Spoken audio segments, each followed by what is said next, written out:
সুপ্রিয় দর্শক, স্বাগত আপনাদের সবাইকে। দেশ বিদেশে যে যেখানে আছেন, আজ এনটিভির 18তম প্রতিষ্ঠা বার্ষিক 19 বছরের পথ চলা শুরু হলো আমাদের। আর সেই শুভক্ষণে আপনাদের সবাইকে জানাচ্ছি প্রাণঢালা শুভেচ্ছা, অভিনন্দন।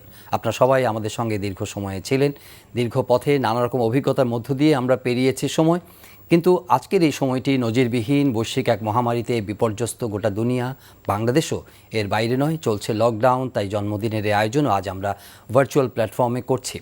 2003 সালে একটি স্বপ্ন থেকে আমরা যাত্রা শুরু করেছিলাম। এখনও সেই যাত্রাপথে আমরা এক এক করে বছর গুনছি, পার করছি, লক্ষ্যে এগিয়ে চলার চেষ্টা করছি। আর যে লক্ষ্যটি আমাদের সামনে, তা হলো মানুষের পাশে থাকা, মানুষের কল্যাণের কথা বলা, সুখ দুঃখ তুলে ধরা। এনটিভির 18 বছর এবং 19 বছরের পথ চলার সারথি হিসেবে সবসময় আপনারা আমাদের সঙ্গে ছিলেন। সেই কৃতজ্ঞতা আপনাদের প্রতি আমাদের সবসময় থাকবে। শীর্ষ একটি জনপ্রিয় দর্শকনন্দিত চ্যানেল হিসেবে আমরা কাজ করবার চেষ্টা করেছি। প্রতিনিয়ত দেশের অর্থনীতি, রাজনীতি, শিক্ষা, জ্ঞান বিজ্ঞান, প্রযুক্তি, সামাজিক অগ্রগতি, পরিবেশ প্রতিবেশ, সুশাসন, সংস্কৃতি, দুর্নীতি, কূটনীতি, খেলাধুলা সহ সব অঙ্গনেই আমরা চেষ্টা করেছি অর্জনগুলোর গল্প যেমন তুলে ধরতে, তেমনি চ্যালেঞ্জ যেগুলো সীমাবদ্ধতা আছে, সমস্যা আছে, সেগুলো আমরা তুলে ধরেছি। এবং আগামীর পথে যে বিশাল চ্যালেঞ্জগুলো রয়ে গেছে, সেগুলো নিয়েও আমরা প্রতিনিয়ত কথা বলছি। এই এগিয়ে চলার পথ নকশা বা সামনে চলার যে চ্যালেঞ্জ, সেই সাথে গণমাধ্যম হিসেবে এনটিভির এই যৌবন যাত্রা আজকে যে শুরু হলো, বা 18 বছর পেরিয়ে 19 বছরে সেই বিশেষ সময়ে, বিশেষ দিনটিতে আমরা যে অনুষ্ঠানটির আয়োজন করেছি তার শিরোনাম দিয়েছি প্রত্যাশার আগামী। আমাদের অতিথিরা আজকে জুম প্ল্যাটফর্মে যুক্ত। শুরুতেই চলুন আমরা তাদের সঙ্গে পরিচিত হই। আপনারা তাদের সবাইকে আপনারা চেনেন, তারপরও পরিচয় করিয়ে দিচ্ছি। রয়েছেন ডক্টর জাফরুল্লাহ চৌধুরী, ডক্টর ফাহমিদা খাতুন, তিনি সিপিডির নির্বাহী পরিচালক। ডক্টর জাফরুল্লাহ চৌধুরীকে সবাই চিনেন, ট্রাস্টি গণস্বাস্থ্য কেন্দ্র। সৈয়দা রিজওয়ানা হাসান, তিনি একটি পরিবেশ আইনবিদ, নির্বাহী পরিচালক বেলা। রয়েছেন সাবেক রাষ্ট্রদূত জনাব হুমায়ুন কবির এবং জনাব নাসিরুদ্দিন ইউসুফ বাচ্চু, সাংস্কৃতিক ব্যক্তিত্ব এবং গণমাধ্যম ব্যক্তিত্ব জনাব রিয়াজউদ্দিন আহমেদ। স্বাগত আপনাদের প্রত্যেককে জুম প্ল্যাটফর্মে। প্রিয় দর্শক, অতিথিদের পরিচয় করিয়ে দিলাম ঠিক এই সময়টায় যখন সংকটের কথা বলেছি। সংকটে আছে আমাদের জীবন, জীবিকা এবং সবার প্রত্যাশা। মহামারী মোকাবেলা করে আমাদের যে সর্বাত্মক একটা প্রস্তুতি আছে, সেই প্রস্তুতির সময়টাই এখন। আমরা চাইছি যে যথাযথভাবে কার্যকর হোক। আমরা চাইছি যে জরুরি চিকিৎসা সেবা উন্নতি হোক। আমরা চাইছি যে পর্যাপ্ত চিকিৎসক যেখানে প্রয়োজন সেখানে নিয়োগ হোক, চিকিৎসা সরঞ্জাম আসুক, টিকা আমরা সময় মতো টিকা পাই। ইতিমধ্যে 45 লাখ টিকা এসে পৌঁছেছে আজকালের মধ্যেই। প্রান্তিক মানুষের জন্য খাদ্যের কথা বলা হচ্ছে এবং আমরা অপেক্ষা করছি কবে আমাদের স্বাভাবিক দিন আসবে, কবে নিয়ন্ত্রণে আসবে করোনা ভাইরাস। তো দীর্ঘ এই সময়টিতে আমরা যে আজকে আলোচনা করব, সেটি আমাদের নিশ্চয়ই আমাদের প্রত্যাশার তালিকা দীর্ঘ। আমরা খাদ্যে স্বয়ংসম্পূর্ণ হয়েছি। আমরা যখন বলি যে আমাদের অর্জনগুলো কি, আমরা শাক সবজি, মাছ, মাংস, দুধের উৎপাদন আমরা বাড়িয়েছি। আমাদের মাথাপিছু আয় বেড়েছে। আমাদের জিডিপি প্রত্যাশিত পর্যায়ে চলে গেছে, 7% উপরে আমাদের জিডিপি। রেমিটেন্স বাড়ছে, রিজার্ভ বাড়ছে, গড় আয়ু বেড়েছে। সামাজিক সূচকে এগিয়েছে বাংলাদেশ অনেক। পদ্মা সেতু প্রায় শেষের পথে, 87% কাজ হয়ে গেছে। পারমাণবিক বিদ্যুৎ প্রকল্প আমরা বাস্তবায়ন করছি। মেগা অবকাঠামোগুলো বাস্তবায়িত হচ্ছে। গ্রামেগঞ্জে বিদ্যুৎ গেছে। একই সঙ্গে নতুন একটি ধনী শ্রেণী তৈরি হচ্ছে, আবার ধনীদের সঙ্গে গরিবের ব্যবধান বাড়ছে। শিক্ষা, স্বাস্থ্য, কর্মসংস্থান বৈষম্য বাড়ছে। মেধা চলে যাচ্ছে বিদেশে। দুর্নীতি আসছে। সুশাসন, ব্যক্তি স্বাধীনতা নিয়ে হতাশা বাড়ছে। অর্থনীতির জিডিপি বাড়লেও কালচারাল ক্ষেত্রে, সাংস্কৃতিক ক্ষেত্রে আমরা কতটুকু এগিয়েছি, সেখানকার জিডিপি কেমন, এইসব উন্নয়ন অভিযাত্রা, হতাশার জায়গাগুলো কি, কিভাবে আমরা এগুলো কাটাবো, সেগুলো নিয়ে আলাপ করবার জন্য আমি শুরুতেই আমন্ত্রণ জানাতে চাইছি জনাব জাফরুল্লাহ চৌধুরী। ডক্টর জাফরুল্লাহ চৌধুরী, একদম সাধারণভাবে আপনি একজন বীর মুক্তিযোদ্ধা। দীর্ঘ সংগ্রাম মধ্য দিয়ে আপনার জীবন, এই উন্নতি, অর্জন, চ্যালেঞ্জ, সীমাবদ্ধতা, হতাশা সব কিছু আপনি প্রত্যক্ষ করেছেন। আনন্দ, বেদনা সব অভিজ্ঞতায় আপনার আছে। এই সময়টায় আমরা একটা বিশেষ দিনে আলোচনাটা করছি। এনটিভি এক গণমাধ্যম হিসেবে আমরা কতটা পেরেছি আমরা জানি না, কিন্তু আপনার চোখে যে বাংলাদেশের অর্জনের কথা আমি সীমিত আকারে কিছুটা বললাম, আপনি কিভাবে এই অনুষ্ঠানটির সূচনা করতে চান আমাদের অর্জনের সঙ্গে সামনের দিনগুলোতে? কি চ্যালেঞ্জ?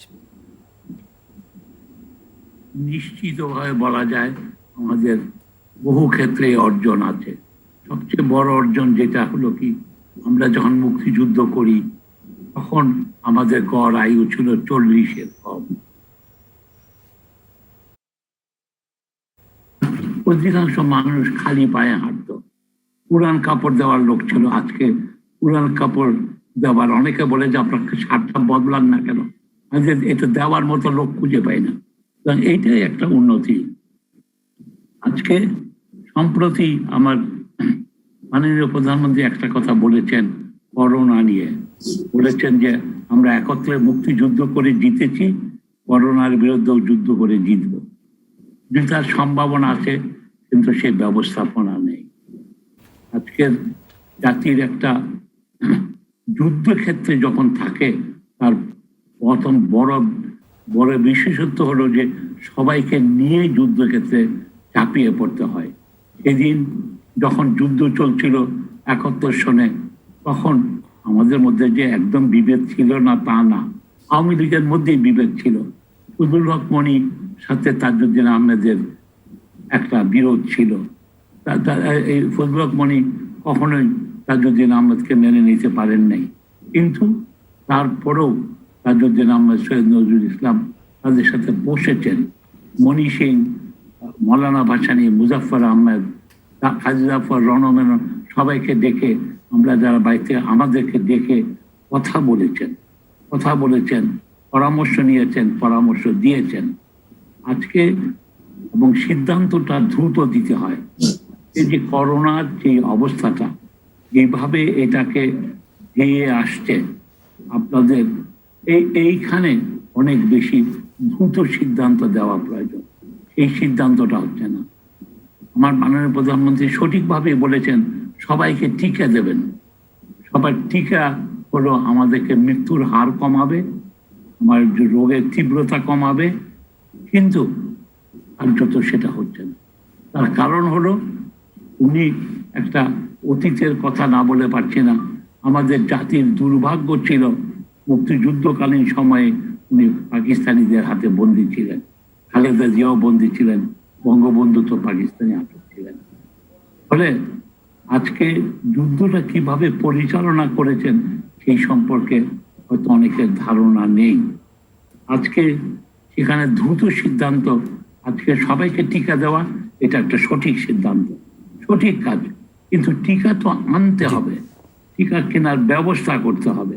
আজকে মাত্র আমরা ৪৫ লাখ টিকা পেয়েছি, আমাদের প্রয়োজন ২৫ কোটি টিকা। ২৫ কোটি টিকার মধ্যে আমরা মাত্র ৪৫ লাখ পেয়েছি, এটাও সেখানে।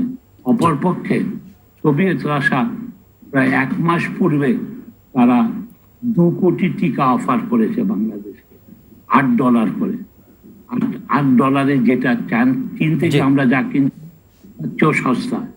এবং এটা যদি মাননীয় প্রধানমন্ত্রী যদি বসেন, হয়তো দরটা আর একটু কমেও যেতে পারে। কিন্তু তাদের একটা দাবি হলো, যাই কিছু করেন আপনারা দ্রুত সিদ্ধান্ত দেন।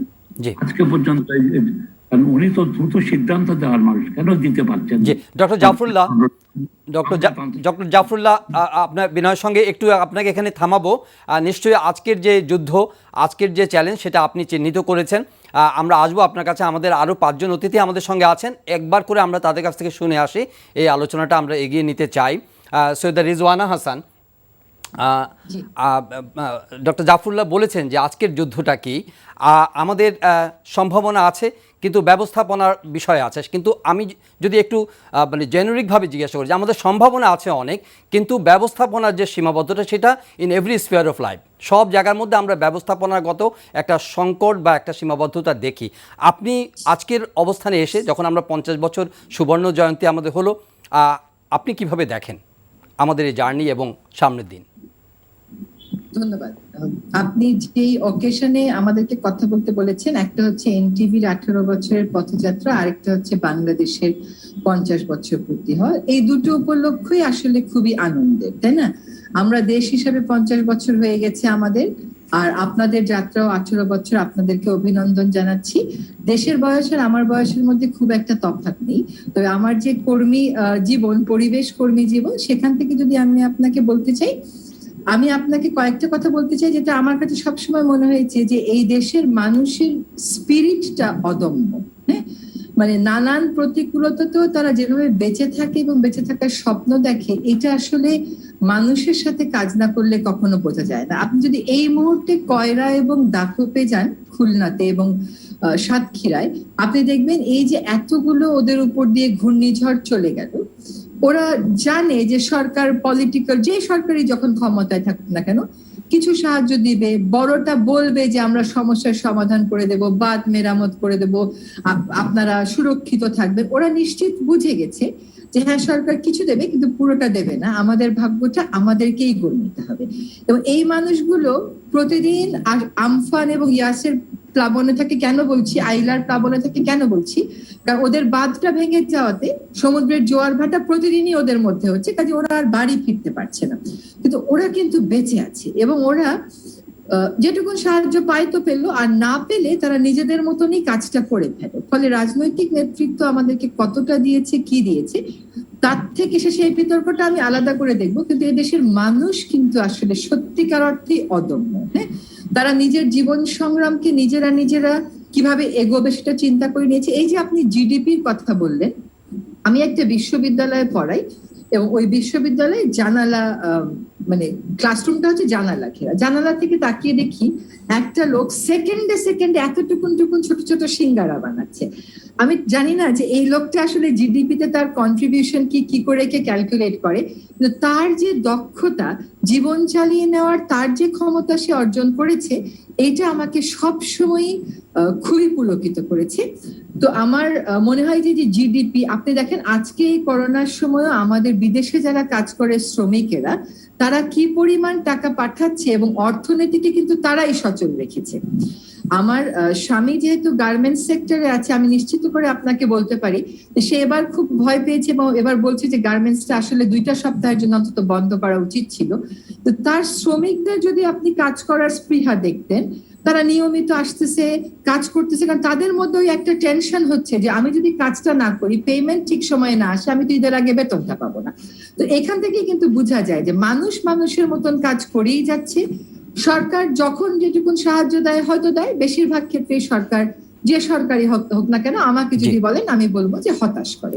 তাদের ইলেকশন ম্যানিফেস্টো যতটা আশা দেয়, তাদের কর্মকাণ্ড আমাকে ততটা আশান্বিত করে না। রিজওয়ানা আপা, আসছি আপনার কাছে। ডক্টর ফাহমিদা খাতুন, এখানে মানুষের রেজিলিয়েন্সের কথা বলা হয়েছে, আমাদের বৈদেশিক শ্রমিকদের অবদানের কথা বলা হচ্ছে, এবং আমাদের অর্থনীতির একটা সুশক্ত অবস্থানের কথাও আমরা জানি, কিন্তু তারপরেও যদি আপনি এমনকি ইন্টারন্যাশনাল যে অর্গানাইজেশনসগুলো আছে তারাও বাংলাদেশের সম্ভাবনার কথাই বলে, আগামী 20, 25, 30 বছরে আমরা অনেক ভালো জায়গায় যাব, কিন্তু এর মধ্যেও আপনাদের বিবেচনায়, আপনাদের বিশ্লেষণে অনেকগুলো চ্যালেঞ্জ বা অনেকগুলো কি বলো যে বাধা দেখতে পান।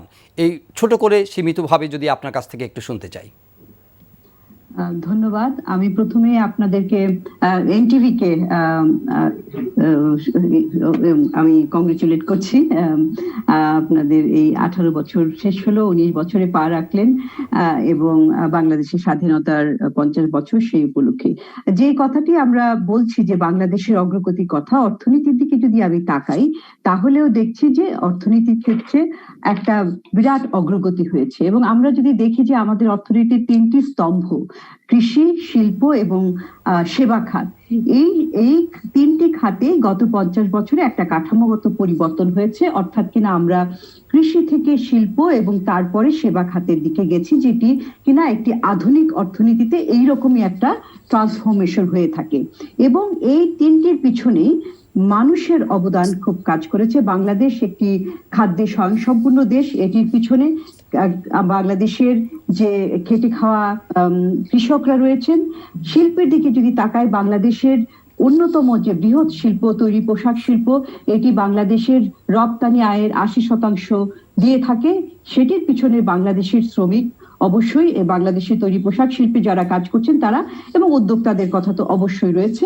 এবং সেবা খাতের দিকে যদি তাকায়, আপনি আগে শুরুতে বলেছেন যে আমাদের দেশের রেমিটেন্স কি পরিমাণে এসেছে, এবং এই কোভিডের সময় এই প্রত্যেকটি সাফল্যের পিছনে মানুষের যে অবদান অতুলনীয়, এবং মানুষের যে রেজিলিয়েন্স সেটিও কিন্তু অতুলনীয়। আমরা কোভিডের সময় দেখেছি যে সারা বিশ্বে অর্থনীতি যখন পর্যদস্ত হয়ে গিয়েছে, বাংলাদেশের অর্থনীতি তখন কিন্তু অনেকটাই সহনীয় আকারে গেছে।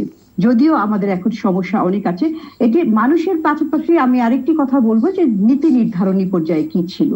নীতি নির্ধারণী পর্যায়ে শুরুর দিকে যখন বাংলাদেশ স্বাধীন হয় তখন আমরা একটা সমাজতান্ত্রিক আদলে কেন্দ্রীভূত অর্থনীতির মধ্যে ছিলাম, কিন্তু ক্রমান্বয়ে সেটা 80-র দশকে এবং 90-এর দশকে আরো দ্রুতভাবে আমরা একটা উদারনৈতিক বাজার অর্থনীতির মধ্যে প্রবেশ করলাম। এবং তারপর থেকে যে সরকারি আসুক, যে রাজনৈতিক দলটি আসুক, তারা কিন্তু একই ধারার অর্থনৈতিক নীতিমালাগুলি পরিচালনা করে গেছে। তো সেই ক্ষেত্রে যে নীতির যে ধারাবাহিকতা, সেটিও কিন্তু এই অর্থনৈতিক অগ্রগতিতে অবদান রেখেছে। এখন আসি যে এখানে সবই কি ভালো, সবই কি এই ভালোটা কি সবাই পেয়েছে কিনা, এটি প্রশ্ন। হ্যাঁ, আমরা তো একটা উদীয়মান অর্থনীতি, সবই এখনই পেয়ে যায়নি, পাওয়ার পথে, কিন্তু যেটি পেয়েছি সেটি সবাই পেয়েছে কিনা, এই হচ্ছে মূল প্রশ্ন। আমরা যে উন্নতি করেছি সেই উন্নতি কি অন্তর্ভুক্তিমূলক উন্নতি কিনা, সেটি কি একটি সুষম সমাজের কথা বলে কিনা। ডক্টর ফাহমিদা, একটু বিনয়ের সঙ্গে এটা আপনার কাছে এই প্রশ্নটি আবার ফিরবো যে আমাদের একটা ইনক্লুসিভ গ্রোথ আমরা পেয়েছে কিনা। নিশ্চয়ই আমি জনাব নাসিরউদ্দিন ইউসুফ বাচ্চুর কাছে একটু যেতে চাই। জনাব নাসিরউদ্দিন ইউসুফ বাচ্চু, আমরা বিভিন্ন ক্ষেত্রে আমাদের অগ্রগতি প্রবৃদ্ধির কথা বলছি, অর্জনের কথা বলছি, এবং আমাদের একটা বিশাল একটা কি বলবো সমৃদ্ধ সাংস্কৃতিক ঐতিহ্য আছে, এবং সেই ঐতিহ্য আমাদের মুক্তিযুদ্ধের চেতনাকে লালন করে আমরা সেই ঐতিহ্যকে আমরা এগিয়ে নিয়ে যাচ্ছি। কিন্তু একই সঙ্গে 50 বছরের প্রান্তে যখন দাঁড়িয়ে আমরা কি বলতে পারি যে আমরা আমাদের যে সাংস্কৃতিক যে উজ্জীবন, যে সাংস্কৃতিক মান, যে সংস্কৃতির যে বিকাশ, সংস্কৃতির যে মূল্যবোধগুলো আমরা সত্যি সত্যি যেগুলো লালন করি, সেগুলোকে যথাযথভাবে এগিয়ে নিতে পারছি কিনা, যদি না পারি সেখানে কী ধরনের বিচ্যুতি ঘটছে, বা এই জায়গার মধ্যে প্রত্যাশার জায়গাগুলো কি, একটা দীর্ঘদিনের সংগ্রামী হিসেবে আপনার কাছ থেকে জানতে চাই জনাব নাসিরউদ্দিন ইউসুফ বাচ্চু। আমি আপনার এত দীর্ঘ প্রস্তাবনার উত্তর দিতে গেলে অনেক সময় লাগবে। তার আগে আমি ছোট করে বলি, কেন সবাই বলবে। আমি প্রথমে অভিনন্দন জানাবো এনটিভিকে। 18 বছর সফলভাবে তারা পথ চলেছে এবং 19 বছরে পদার্পণ করেছে। আমি এনটিভিতে যখন শুরুতেই কাজ করেছিলাম তখন আজকে আমাকে স্মরণ করতে হয় বিশেষ করে মোস্তফা কামাল সাহেবকে। আমি তার সময়ে তার সহকর্মী ছিলাম বাংলাদেশ টেলিভিশনে। আমি যখন 73-এ কাজ শুরু করি তখন তিনি পাকিস্তানে ছিলেন। ফিরে আসার পর আমি 75-এ তার সাথে আমার কাজ করার সুযোগ হয়েছে এবং 81 পর্যন্ত। মোস্তফা কামাল সাহেবের নাটক এবং সঙ্গীতের যে অভিজ্ঞতা সেটি ব্যাপক এবং সেটি গভীর বটে। সে কারণে এনটিভির পর্দার নাটক এবং সঙ্গীত অনুষ্ঠান এগুলি খুবই জনপ্রিয় হয়েছে, এবং আমার মনে হয় নাটকে এখন পর্যন্ত সবচেয়ে জনপ্রিয় একটি মাধ্যম হচ্ছে এনটিভি। অনেকে এনটিভি নাটকের জন্য অপেক্ষা করে। এখন অনলাইনে অন্যান্য প্ল্যাটফর্ম তৈরি হয়েছে, তবু এনটিভি এখন পর্যন্ত তার কাজগুলো উন্নত মানের সঙ্গীত এবং নাটক উপস্থাপন করেন। আর হচ্ছে আমাদের সংস্কৃতির উন্নয়ন, সেটা সময় লাগবে। তারপরে বলছি যে যেই সাংস্কৃতিক চর্চা এবং আন্দোলনের মধ্য দিয়ে আমাদের বাঙালি জাতীয়তাবাদের জন্ম, ভাষা আন্দোলন থেকে উৎসারিত, এবং পরে বঙ্গবন্ধু শেখ মুজিবুর রহমানের নেতৃত্বে 6 দফার মধ্যে দিয়ে আমাদের কালচারাল যে অ্যাসপিরেশন ছিল সেটাকে রাজনৈতিক একটি আকাঙ্ক্ষায় রূপান্তরিত হয়। কিন্তু সেটি এখন আর নাই। সেটা নানা কারণ আছে, সেগুলি বলবো। তবে খুবই অপ্রতুল একটি বাজেট নিয়ে তারা এত বড় একটা 17 কোটি বা 16 কোটি মানুষের দেশের সংস্কৃতি, আমার মনে হয় এটি উন্নয়নের জায়গায় নিয়ে যাওয়া খুব কঠিন কাজ যে কোনো সরকারের জন্য।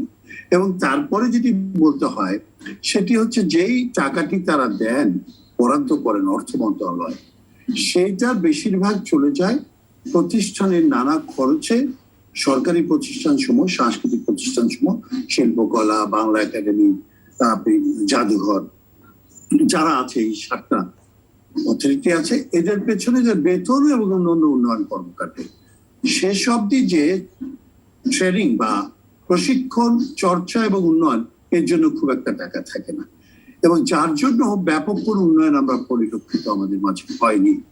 তবে একটা কথা বলি, এখানে একটি ভুল আছে আমাদের পুরো বিষয়টি বিবেচনার জায়গায়।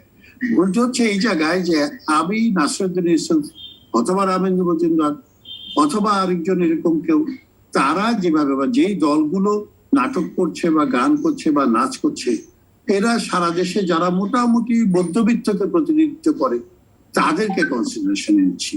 কিন্তু আপনারা জানেন যে যে কথাটিকে একটু আগে রিজওয়ান বলছিল যে সিঙ্গারা বানায় মুহূর্তের মধ্যে, তার জিডিপিতে অংশগ্রহণ, আমরা সেই কথা বলি যে গানটি মুহূর্তের মধ্যে তৈরি হয় গ্রাম বাংলায়, একেবারেই আমাদের হিসাবে যাদেরকে আমরা স্বল্প শিক্ষিত বলি কিন্তু তাদের হিসাবে তারা অবশ্যই স্বশিক্ষিত এবং উচ্চশিক্ষিত, এবং সেই মানুষটি যে কন্ট্রিবিউশনটা আছে আমাদের পুরো নেশন বিল্ডিং এ যে জাতির উন্নয়নে, সেটি কিন্তু কনসিডারেশনে নেওয়া হয় না। এবং নেওয়া হয় না বলে সংস্কৃতি সম্পর্কে একটা ভুল ধারণা আছে। সংস্কৃতি মানে পারফরমেন্স না, সংস্কৃতি শুধু যেটা অভিনীত হয় আমরা দেখতে পাই, গান হোক, নাটক হোক, নাচ হোক, চিত্রকলা হোক, সেটি নয়।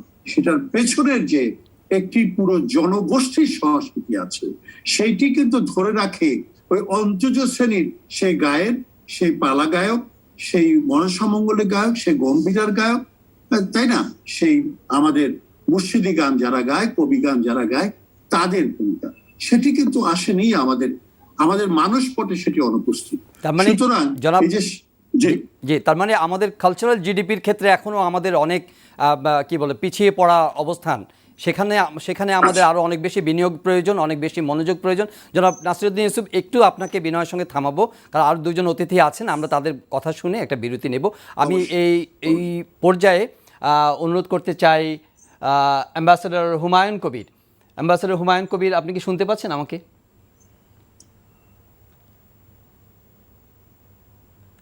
জি জি, জনাব রিয়াজউদ্দিন আহমেদ, আপনাকে দীর্ঘ সময় অপেক্ষা করে রেখেছি, বা আপনার কাছ থেকে গণমাধ্যম ব্যক্তিত্ব হিসেবে আমরা মিডিয়ায় আমাদের পদচারণা দীর্ঘ 18 বছর, 19 বছরের যাত্রা শুরু। এ সময় আপনি জানেন যে সময়টি কখনোই কুসুমাস্তীর্ণ ছিল না, এবং সেগুলোকে অতিক্রম করেই কিন্তু একটা মিডিয়া হিসেবে আমরা 19 বছরের যাত্রা করছি। তো এই সময়ের মধ্যে গণমাধ্যমের চ্যালেঞ্জগুলোকে বিবেচনায় নিয়ে আপনি যদি সামগ্রিক আপনার বিশ্লেষণটি আমাদেরকে সংক্ষেপে যদি একটু বলেন। জি, ধন্যবাদ আপনাকে। আমি আপনাকেও দেখছি না, আপনি আমাকে দেখছেন কিনা জানি না। আমি দেখছি আপনাকে। জি, আচ্ছা, তো আপনাকে এবং আপনার সহকর্মীদের এনটিভির সবাইকে অভিনন্দন জানিয়ে আমি যে কথাটা বলতে চাই, সেটা আপনারা আজকে শিরোনাম করেছেন যে আগামী দিনের প্রত্যাশা। আগামী দিনের প্রত্যাশা কিন্তু আমরা উড়াল দিতে চাই। 50 বছর পার হয়ে এসে আমরা মোটামুটি একটা ভালো জায়গায় আমরা আজকে অবস্থান করছি। এটাকে আরো ভালো কিভাবে করা যায়, অর্থনীতির ভাষায় বলা হয় যে এটা টেক অফ স্টেজ। বাংলাদেশ কিন্তু এখন একটা টেক অফ স্টেজে আছে, এবং এখান থেকে শুধু সামনে পিছনের যাওয়ার কোনো পেছনে যাওয়া যাবে না, সামনেই যেতে হবে। তো সামনে যাওয়ার জন্য যে আমাদের যে কাজগুলি করতে হবে সেটা হলো গণমাধ্যমকে, আপনি গণমাধ্যমের কথাই বলেছেন, গণমাধ্যমকে আরো জনমুখী করতে হবে। গণমাধ্যম এমন একটা, এনটিভির কথাই আমি ধরি, এনটিভি গত 18 বছরে এমন একটা জায়গায় পৌঁছেছে। হ্যালো, জি শুনতে পাচ্ছি জনাব রিয়াজউদ্দিন আহমেদ, শুনতে পাচ্ছি। এনটিভি এমন একটা জায়গায় পৌঁছেছে, এবং সব গণমাধ্যমকে এই জায়গাটায় পৌঁছতে হবে, সেটা হলো বিশ্বাসযোগ্যতার জায়গা। গণমাধ্যমের মাধ্যমে যে বার্তাগুলি দেওয়া হবে আগামী দিনের জন্য, আগামী 50 বছরের জন্য বা 100 বছরের জন্য, এই বার্তাগুলি দিতে হবে গণমাধ্যমে। এবং এটা দেওয়ার আগে গণমাধ্যমকে আপনার বিশ্বাসযোগ্য করতে হবে। বিশ্বাসযোগ্য খবর যদি না হয়, বিশ্বাসযোগ্য বিশ্লেষণ যদি না হয়, বিশ্বাসযোগ্য অবস্থান যদি না নেওয়া হয়, তাহলে কিন্তু আমরা যে বার্তাই দিতে চাই জনগণকে, যে আগামী 50 বছরে আমরা উড়াল দিতে চাই, আমরা উড়ে যেতে চাই, আমরা অর্থনীতিতে অনেক এগিয়ে গেছি, রাজনৈতিক জিডিপিতে আমরা পিছিয়ে আছি, এই রাজনৈতিক জিডিপি কে কিভাবে আমরা এগিয়ে নিব, এই কথাগুলি কিন্তু গণমাধ্যমের মাধ্যমেই বলতে হবে। তো এই কথা বলার জন্য আজকে এনটিভি অনেক অনেক কাজ করেছে, অন্যান্য মিডিয়াও কাজ করেছে, এবং মিডিয়াকে এই কাজটি করে যেতে হবে। করে গেলে আমাদেরকে আমাদের রাজনীতিতে যেসব প্রশ্ন আছে, যেসব প্রশ্নবিদ্ধ আছে, এগুলিকে দূর করতে হবে, মানুষকে আস্থায় নিতে হবে, মানুষ নির্বাচন নিয়ে যাতে আর প্রশ্নবিদ্ধ না হয় এই অবস্থা করতে হবে। জি, জনাব রিয়াজউদ্দিন আহমেদ, অর্থনৈতিকভাবে একটু যদি আপনাকে বিনয়ের সঙ্গে একটু আপনাকে এখানে থামাতে চাই, কারণ আরেকজন অতিথির কাছ থেকে শুনবো, অপেক্ষায় আছেন দীর্ঘ সময়। অ্যাম্বাসাডর হুমায়ুন কবির, আপনাকে কি এখন শুনতে পাচ্ছি আমরা? আপনি আমাকে শুনতে পাচ্ছেন? শুনতে পাচ্ছি। জি, অ্যাম্বাসাডর হুমায়ুন কবির, আপনি রাষ্ট্রদূত হিসাবে বাংলাদেশকে বিভিন্ন দেশে প্রতিনিধিত্ব করেছেন। আমরা আজকে গ্লোবালি কানেক্টেড, গ্লোবাল ভিলেজের বাসিন্দা বলা হয়। বহির্বিশ্বে আমাদের অনেক মর্যাদা বেড়েছে, ভাবমূর্তির যে সংকট ছিল একসময় সেটা আমরা কাটিয়ে উঠেছি, সবই আমাদের অর্জনের বিষয়। কিন্তু একই সঙ্গে বর্তমান বিশ্বে বাংলাদেশকে যেভাবে আরও এগিয়ে নেওয়া প্রয়োজন, যেভাবে আরও নেটওয়ার্ক করা দরকার কানেক্টিভিটির প্রশ্নে বা বাণিজ্য, যোগাযোগ, ইকোনমিক ডিপ্লোমেসি, এই সব বিষয়গুলো আপনারা আলোচনা করেন। আজকের দিনটিতে যখন আমরা শিরোনাম করেছি, এটার উপর ভিত্তি করে আপনার একটা সংক্ষিপ্ত বিশ্লেষণ আমরা শুরুতে জানতে চাই। ধন্যবাদ আপনাকে। আপনি আপনাদের এই অষ্টাদশ বর্ষপূর্তি অনুষ্ঠানে আমাকে আমন্ত্রণ জানিয়েছেন, এবং সেই সাথে আমাদের আজকে যারা সুধীজন এখানে আছেন তাদের সাথে আমি একসাথে আজকে যোগ দিতে পেরে সত্যি ধন্য মনে করছি। এবং আজকের এই দিনে আপনাদেরকে অভিনন্দন জানাচ্ছি, এনটিভির সাথে যারা সংশ্লিষ্ট আছেন তাদের সকলকে। এবং আমি যেহেতু আপনি আমাকে যেভাবে পরিচয় করালেন, আপনার সাথে আমার শুধু বা ঢাকায়, ওয়াশিংটনেও আপনি যখন গিয়েছিলেন তখন সেখানেও আপনার সাথে কথা হয়েছে, এবং আপনাদের যে অনুষ্ঠান, ওয়াশিংটন ভিত্তিক যে অনুষ্ঠান এনটিভির, তাতেও কিন্তু আবার অংশগ্রহণ করার সুযোগ হয়েছিল। তো কাজেই আজকে আপনাদের এই 19 বছরের পথ চলা যখন শুরু হচ্ছে, তখন আমি বলবো যে আমার ব্যক্তিগতভাবে আপনাদের সাথে আপনাদের সহযোগী হওয়ার সুযোগ হয়েছে অনেকবার, সেটা বাংলাদেশের বাইরে। এবং আপনারা যারা এনটিভির সাথে সংশ্লিষ্ট থেকে এনটিভিকে সজীব রেখেছেন, এনটিভিকে প্রাণবন্ত রেখেছেন, মানুষের কাছে গ্রহণযোগ্য করে রেখেছেন, তাদের সকলকে আমরা আলাপ করছিলাম, আমাদের বিশিষ্টজনদের কাছে কথা শুনছিলাম। নিশ্চয়ই যত উন্নয়নই হোক না কেন, আমাদের সবারই প্রত্যাশা সেই উন্নয়ন যাতে টেকসই হয়, পরিবেশ সম্মত হয়। অর্থনীতিবিদরা চান যে অর্থনৈতিক খাতে সুশাসন আসুক, সংস্কৃতি অঙ্গনে চান সেখানে আরও বিনিয়োগ হোক, আরও মনোযোগ আসুক। রাজনীতির প্রত্যাশা গণতন্ত্র, মানবাধিকার, ভালো নির্বাচন, নারীরা চান তাদের অর্থনৈতিক ক্ষমতায়ন, শ্রমিকরা চান তাদের ন্যায্য মজুরি, শিক্ষার্থীদের একটি নিরাপদ সুন্দর শিক্ষা জীবন চান, গণমাধ্যম কর্মীরা চায় একটি স্বাধীন বস্তুনিষ্ঠ সংবাদ প্রকাশের মুক্ত পরিবেশ, এবং সংস্কৃতি সেবীরা নিশ্চয়ই আমরা নাসিরুদ্দিন ইউসুফ ভাইয়ের কাছে শুনেছি যে সুস্থ ধারা সংস্কৃতি চর্চা করার জন্য আমাদের কি প্রয়োজন। বিরতির আগে আমরা কথা শুনছিলাম অ্যাম্বাসাডর হুমায়ুন কবিরের কাছ থেকে। অ্যাম্বাসাডর হুমায়ুন কবির, কি শুনতে পাচ্ছেন আমাকে? জি, আপনার অসমাপ্ত কথা আপনি বলছিলেন যে আমাদের এই এনটিভির প্রসঙ্গে আপনি বলছিলেন, এবং জার্নি থেকে শুরু করে আমাদের দেশের সংগ্রাম। আমি যেটা বলতে চাচ্ছিলাম, যে জায়গাটাতে বোধহয় লাইনটা একটু অসুবিধার কারণ ঘটেছিল। আজকে তো আমরা বাংলাদেশে এটা অস্বীকার করার কোনো উপায় নেই। 71 সালে এই মহান মুক্তিযুদ্ধের মতো যে দেশের জন্ম, এবং জাফরুল্লাহ ভাই যে কথাগুলো বলেছে, এটা তো পথে ঘাটে আমরা সকলেই, জাফরুল্লাহ ভাই ছিলেন, আমিও সেই মুক্তিযুদ্ধের সময়, পাচু ভাই আছেন এখানে। তো আমরা এই আমাদের প্রজন্মটার জন্য আমি বলবো যে আমরা সৌভাগ্যবান যে এই দেশের সেই সময়টাতে মানে আমরা যুক্ত থাকবার সুযোগ হয়েছিল, এবং যেটাকে দেখেছি জীবনটা। তো সেই দিক থেকে আমরা অনেক দূরে গিয়ে এসেছি। এখন কথা হলো যে আমরা যেটুকু অর্জন করেছি সেটা তো অর্জন করেই ফেলেছি। এখন প্রশ্ন আসবে যে আগামী দিনটাকে আমরা কিভাবে সাজাবো। এবং এখানে আমি 2-3টা কথা বলবো, যেহেতু আমি বাইরের পৃথিবীতে কাজ করার সুযোগ হয়েছে সেই প্রেক্ষাপট থেকে। একটা হচ্ছে যে এই দেশটা, জাফরুল্লাহ ভাই বলেছেন, রেজওয়ানা হাসান বলেছেন, এই দেশটা কিন্তু আসলে মানুষের শক্তির দেশ। এটা আমাদের বুঝতে হবে যে এই দেশের গল্পটা কিন্তু সাধারণ মানুষের। এবং বাইরের পৃথিবীতে আপনি যখন বাংলাদেশকে দেখেন, তখন কিন্তু আপনি ওই গ্যাস স্টেশনে মোহাম্মদকে দেখে বিচার করেন, বাংলাদেশকে চেনেন যে বাংলাদেশের মানুষ খুব কর্মঠ, বাংলাদেশের মানুষ খুব সৎভাবে খেটে খায়। এই ভিত্তিতে কিন্তু বাংলাদেশ সম্পর্কে বাইরের পৃথিবীতে মানুষের সম্পদ, মানুষের ধারণা তৈরি। তো কাজেই আমরা যখনই বাংলাদেশের গল্প করি বা বাংলাদেশটাকে বাইরের পৃথিবীতে উপস্থাপন করতে চাইবো, মনে রাখতে হবে তার মৌলিক জায়গাটা হচ্ছে সাধারণ মানুষ। এই মানুষের গল্পটাকে আমরা তৈরি করতে হবে যাতে ওই মানুষের গল্পটা বাইরের পৃথিবী জানতে পারে, 1 নম্বর। 2 নম্বর হচ্ছে এই গত 50 বছর ধরে কিন্তু আমরা সারা পৃথিবীর গ্লোবালাইজেশন, যেটা বলি বিশ্বায়ন, এই বিশ্বায়নের সুবিধাটা পেয়েছি।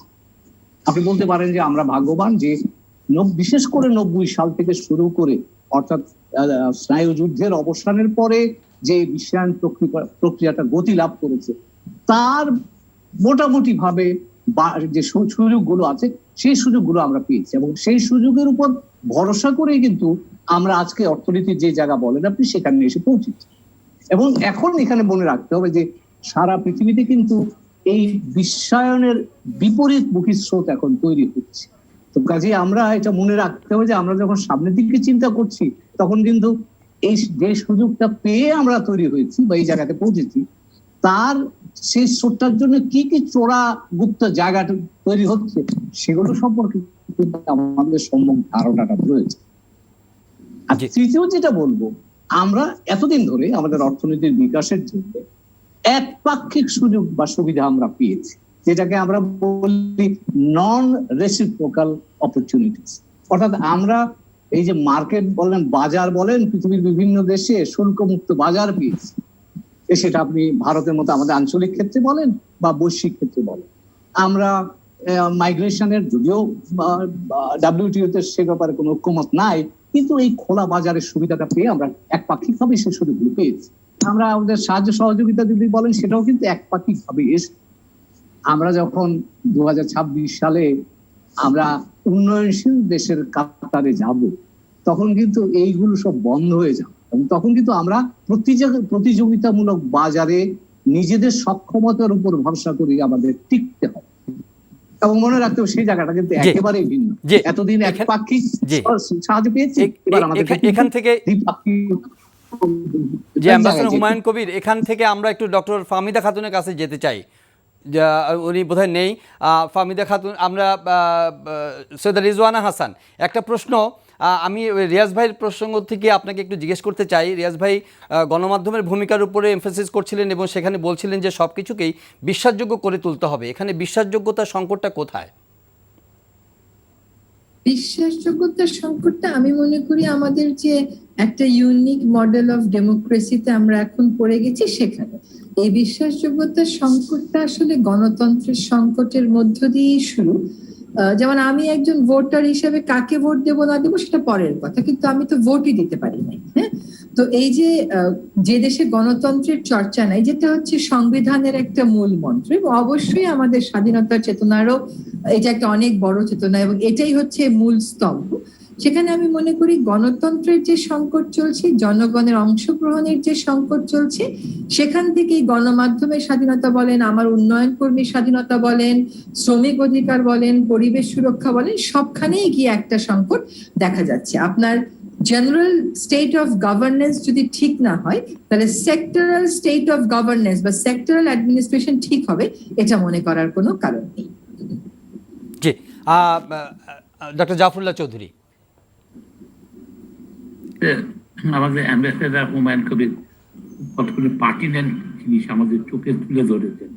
আমাদের সম্ভাবনা যেমন আছে, সেটা প্রত্যাশার প্রতিবন্ধকতা কোথায় হতে পারে বা কোথায় আমাকে প্রতিযোগিতায় অংশ নিতে হবে, সেটাকে মনে রেখেই আমাদেরকে অগ্রসর হতে হবে।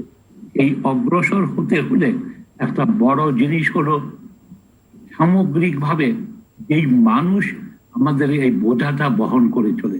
সাধারণ মানুষ যারা আমাকে আজকে এই পর্যায়ে নিয়ে এসছে, চিন্তা করে দেখি আমার এই অর্থনীতির মূল চাবিকাঠি কার কাছে? একদিকে আমার এই সাধারণ মেয়েটা, গার্মেন্টস ওয়ার্কারটা, অপরদিকে সেই শ্রম বিক্রি করে বেড়ায় যে মরুভূমির দেশে। পৃথিবীর পেরু থেকে শুরু করে এমন কোনো দেশ নাই যেখানে আমার প্রবাসী ভাইরা যে তখন এই কষ্টটা লাগে। সে যখন আজকে যাবে, তার প্রতি আমি যে ব্যবহার করি, একটা অকৃতজ্ঞতার ব্যবহার, এটা আমাকে ব্যথিত করে।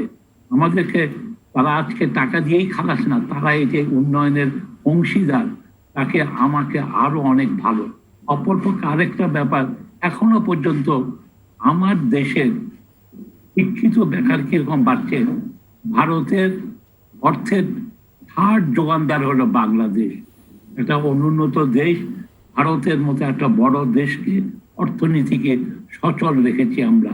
পয়লা আমেরিকা, তারপরে সৌদি আরবিয়া, তারপরেই আমরা। এইসব জিনিসগুলিকে স্মরণ রেখে আমাদেরকে অগ্রসর হতে হবে। এই অগ্রসরে গণতন্ত্র কিন্তু একটা মূল ভিত্তি।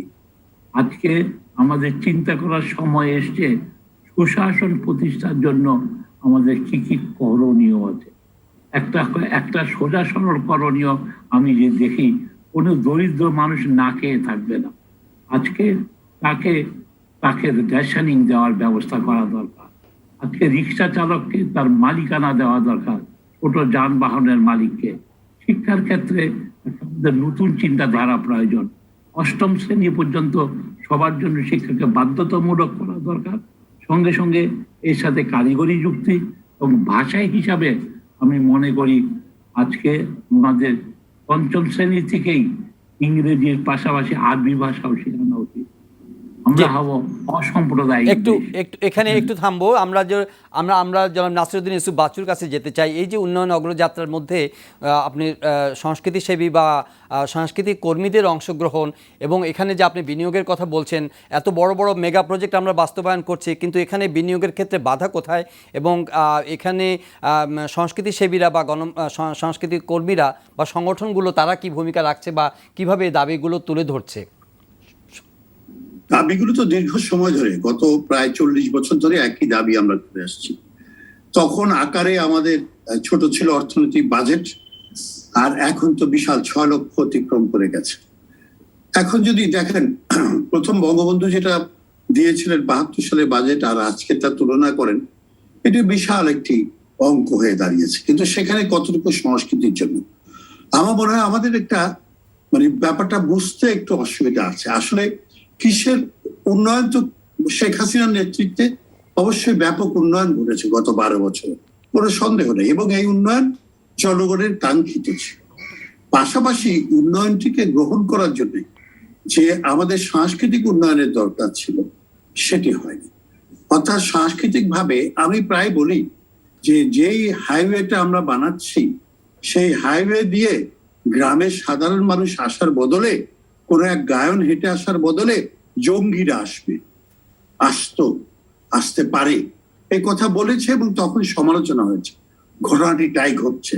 সুতরাং এই যে উন্নয়ন, সেই উন্নয়নকে কালচারালি গ্রহণযোগ্য করে তুলতে হবে। সেটার জন্য কালচারের দিকে নজর দিতে হবে। সেই কালচারটা অবশ্যই ঔপনিবেশিক সংস্কৃতি নয়, সেটি নিশ্চয়ই ইউরোপিয়ান সংস্কৃতি নয়। সেটি আমাদের দেশের যে যাপিত জীবন মানুষের এবং শিল্পীদের মধ্য দিয়ে, সে সঙ্গীত, নাটক, কবিতা, নৃত্য, চিত্রকলার মধ্য দিয়ে যে নতুন সংস্কৃতির জন্ম হয়, যেটি গৃহীত হয় সাধারণ মানুষ দ্বারা, সেটি তো নতুন সংস্কৃতি হয়। সেই সংস্কৃতি বলে দেয় যে এই উন্নয়নটি আমি গ্রহণ করলাম, এই উন্নয়নটি আমি প্রত্যাখ্যান এখানে করলাম। জনাব নাসিরউদ্দিন ইউসুফ বাচ্চু, এখানে যথাযথ মনোযোগ না দেওয়ার কারণে যে বিপত্তি আপনি ইঙ্গিত দিয়েছেন, সেই খেসারত কি ইতোমধ্যেই দেশ দিতে শুরু করেছে? হ্যাঁ, অবশ্যই। আমরা যদি হোলি আর্টিজানকে ধরি, তাহলে অবশ্যই দিয়েছে, এবং সেখানে রাজনৈতিক ব্যর্থতাও আমাদেরকে বিবেচনা আনতে হবে। ব্যাপকভাবে আমরা রাজনৈতিকভাবে ব্যর্থ হয়েছি বিগত দিনগুলোতে। এখানেই আমরা দেখছি যে আমাদের বর্তমান সরকার শেখ হাসিনার নেতৃত্বে অবশ্যই এই মৌলবাদী এবং ধর্মান্ধ যারা ওয়াজ মাহফিল, আমি একটা কথা বলি, গ্রামে কিন্তু মফস্বল শহরগুলিতে বা ঢাকার বাইরে, আমি মফস্বল শব্দটা প্রত্যাহার করছি, আমি বলছি ঢাকার বাইরে জেলা শহরগুলো বা মাঠে ময়দানে আপনি দেখবেন নানা রকম ওয়াজ মাহফিল হয়। সেটাতে বাধা দেয় না, দেওয়ার কথাও নাই, দেবে না, এটাই স্বাভাবিক। কিন্তু আমিও মনে করি তারা করবে। কিন্তু সেখানে আপনার একটি পালা গানের জন্য, একটি যাত্রার জন্য, একটি মনসা মঙ্গলের অনুষ্ঠানের জন্য আপনার বারবার অনুমতি নিতে হয়, অর্থাৎ বাধা রয়েছে, এবং জনগণ দ্বারা বাধার সম্মুখীনও হচ্ছে। কারণ জনগণ উত্তেজিত হয়ে থাকছে সব সময় এবং ভীষণভাবে উচ্ছ্বসিত হয়ে থাকছে ধর্মের যে ভুল ব্যাখ্যা দিয়ে যে বয়ানগুলি দিচ্ছে এখানকার হেফাজত সহ তার যে ঘনিষ্ঠ জনরা আছে সেই সব মৌলভী সাহেবরা। সুতরাং সেই জায়গায় আমাদেরকে সচেতন হচ্ছে। অপসংস্কৃতি, ধর্মের নামে যে কাজটি করছে সেটি আমাদের সংস্কৃতি নয়, সেই সংস্কৃতির ব্যাপারে সচেতন হতে হবে। সেটিও কিন্তু ব্যাপক ক্ষমতা আছে, সেটিকে পরাজিত করতে হলে নিজস্ব হাজার বছরের ঐতিহ্যবাহী যে অসাম্প্রদায়িক সংস্কৃতি আছে সেটার পেছনে আপনাকে অবশ্যই মনোযোগ দিতে হবে। ডক্টর ফাহমিদার কাছে আসতে চাই। ডক্টর ফাহমিদা, এখানে যে আলোচনাটি হয়েছে আপনিও তুলেছেন যে মানুষের রেজিলিয়েন্স হচ্ছে গিয়ে বড় শক্তি, বড় সামর্থ্য বাংলাদেশে অর্জনের ক্ষেত্রে, এবং আপনার বক্তব্যে এসেছে যে এই যে উন্নয়নটি হচ্ছে বা যে অগ্রগতিটি হয়েছে সেটা ইনক্লুসিভ হচ্ছে কিনা সেটা একটি বড় প্রশ্ন।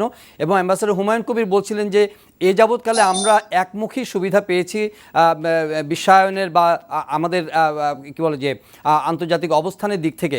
সামনের দিনগুলোতে যখন আমাদের সেই একমুখী সুবিধাটা থাকবে না, তখন আমরা আমাদের যে উন্নয়নের ধারাটা বা অগ্রগতির ধারাটা কীভাবে চালু রাখবো।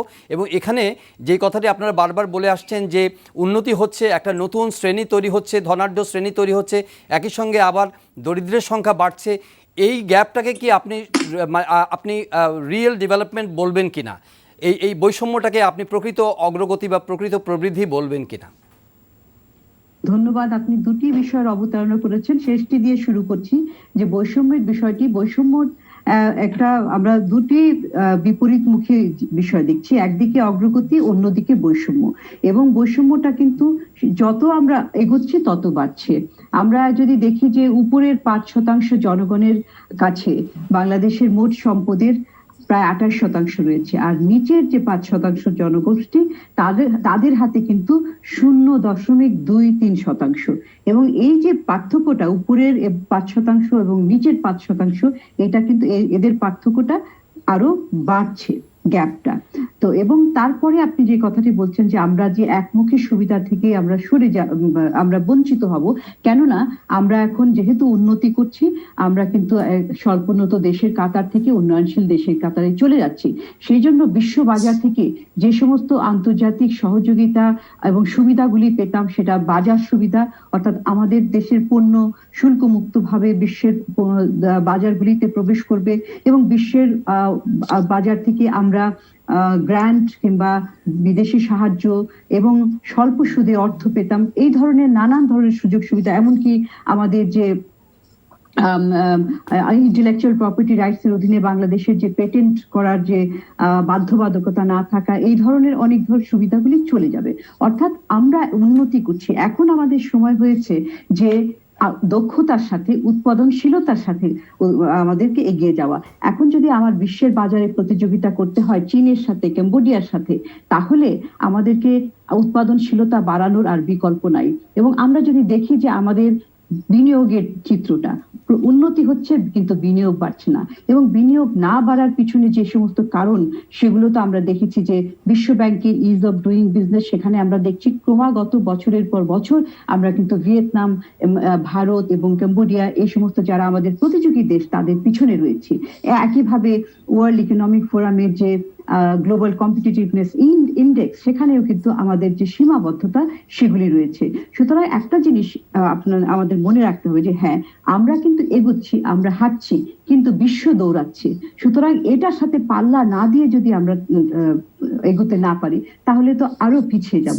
এবং এখন এতদিন আমরা একটা শ্রম নির্ভর অর্থনীতি ছিলাম, এখন শ্রম নির্ভর অবশ্যই আমাদের শ্রমের নিয়োগ দিতে হবে, কর্মসংস্থান সৃষ্টি করতে হবে, কিন্তু এটার থেকে আমাদের এখন দক্ষতা নির্ভর, প্রযুক্তি নির্ভর একটা অর্থনীতির দিকে যেতে হবে, যেটি কিনা আমাদের দক্ষতা, আমাদের কস্ট অফ প্রোডাকশন এবং ইজ অফ ডুইং বিজনেস এগুলো কমাবে। এবং তার পাশাপাশি যখন আমরা দক্ষতা বাড়াতে পারবো এবং যখন শ্রমিকের উৎপাদনশীলতা বাড়বে, তখন কিন্তু শ্রমিকের মজুরি বাড়ানো সম্ভব হবে।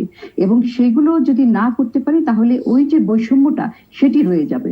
এবং এর পাশাপাশি আমি শেষ করছি এখানে যে আমাদের কর্মসংস্থানের দিকে একজন বলেছিলেন যে আমাদের যে বিরাট যুবক জনগোষ্ঠী, তাদের মধ্যে বেকারত্ব প্রায় 11%, 10.6%, এবং আমাদের জাতীয় বেকারত্বর হার গড়ে 4.2% থাকলেও যুব বেকারত্ব অনেক বেশি। তাদেরকে যদি আমি কর্মসংস্থান দিতে না পারি, তাদেরকে আয়ের দিতে সংস্থান করতে না পারি, তাহলে কিন্তু আমাদের এই উন্নতিটা টেকসই হবে না। এবং এটির একটি মাত্র উপায়, একটি মাত্র উপায় তো অফকোর্স একটি হচ্ছে যে আপনার বিনিয়োগের মাধ্যমে কর্মসংস্থান সৃষ্টি করা, কিন্তু আমাদের শ্রমবাজার এত বড় নয় যে সবাইকে সেখানে স্থান দেওয়া যাবে, সংকুলান করা যাবে। সুতরাং অনেকে উদ্যোগী হবে, স্ব উদ্যোগী হবে, তাদের জন্য আমার অর্থের সংস্থান করতে হবে। তারা যাতে ছোট একটা পুঁজি নিয়ে ব্যবসা শুরু করতে পারে এবং সেটার মাধ্যমে কিন্তু তারা নতুন করে অন্যদের জন্য কর্মসংস্থান সৃষ্টি করতে পারবে। এবং সেই ধরনের একটা অবস্থা যদি না সৃষ্টি করি, এবং তার পাশাপাশি যারা আমাদের পিছিয়ে পড়া মার্জিনালাইজ জনগোষ্ঠী আছে, যারা শ্রমবাজারে অংশগ্রহণ করার মতো শারীরিক অবস্থা নাই, সক্ষমতা নাই, তাদের জন্য কিন্তু সামাজিক সুরক্ষার ব্যবস্থা করতে হবে। সেটির জন্য সরকারকে অর্থ বরাদ্দ রাখতে হবে। ধন্যবাদ ডক্টর ফাহমিদা। জনাব রিয়াজউদ্দিন আহমেদ, এখানে প্রথমেই ডক্টর জাফরুল্লাহ যে বলছিলেন যে সবাইকে মিলে কাজ করতে হবে, সেটা হয়তো উনি বর্তমান চ্যালেঞ্জের কথা বিবেচনায় রেখে করেছেন, কিন্তু এটা গ্রেটার অর্থে তো একই, যে আমাদের এই সোসাইটিতে এটা অস্বীকার করার কোনো উপায় নেই যে একটা হিউজ পলিটিক্যাল ডিভাইড আছে, একটা কনফ্রন্টেশনাল নেচার অফ পলিটিক্স আছে, প্রাতিষ্ঠানিকভাবে অনেক প্রতিষ্ঠানই দুর্বল হয়ে গেছে। সাধারণভাবে যদি বলেন যে একজন সিনিয়র জার্নালিস্ট হিসাবে এই মুহূর্তে সাধারণ মানুষ যা ভাবে যে আমাদের অগ্রগতির অন্তরায়গুলো কি, যেমন দুর্নীতির কথা বলবে বা সুশাসনের কথা বলবে কিংবা আমলাতন্ত্রের কথা বলা হয়, আপনি যদি একটু আপনার দৃষ্টিভঙ্গির কথা তুলে ধরেন।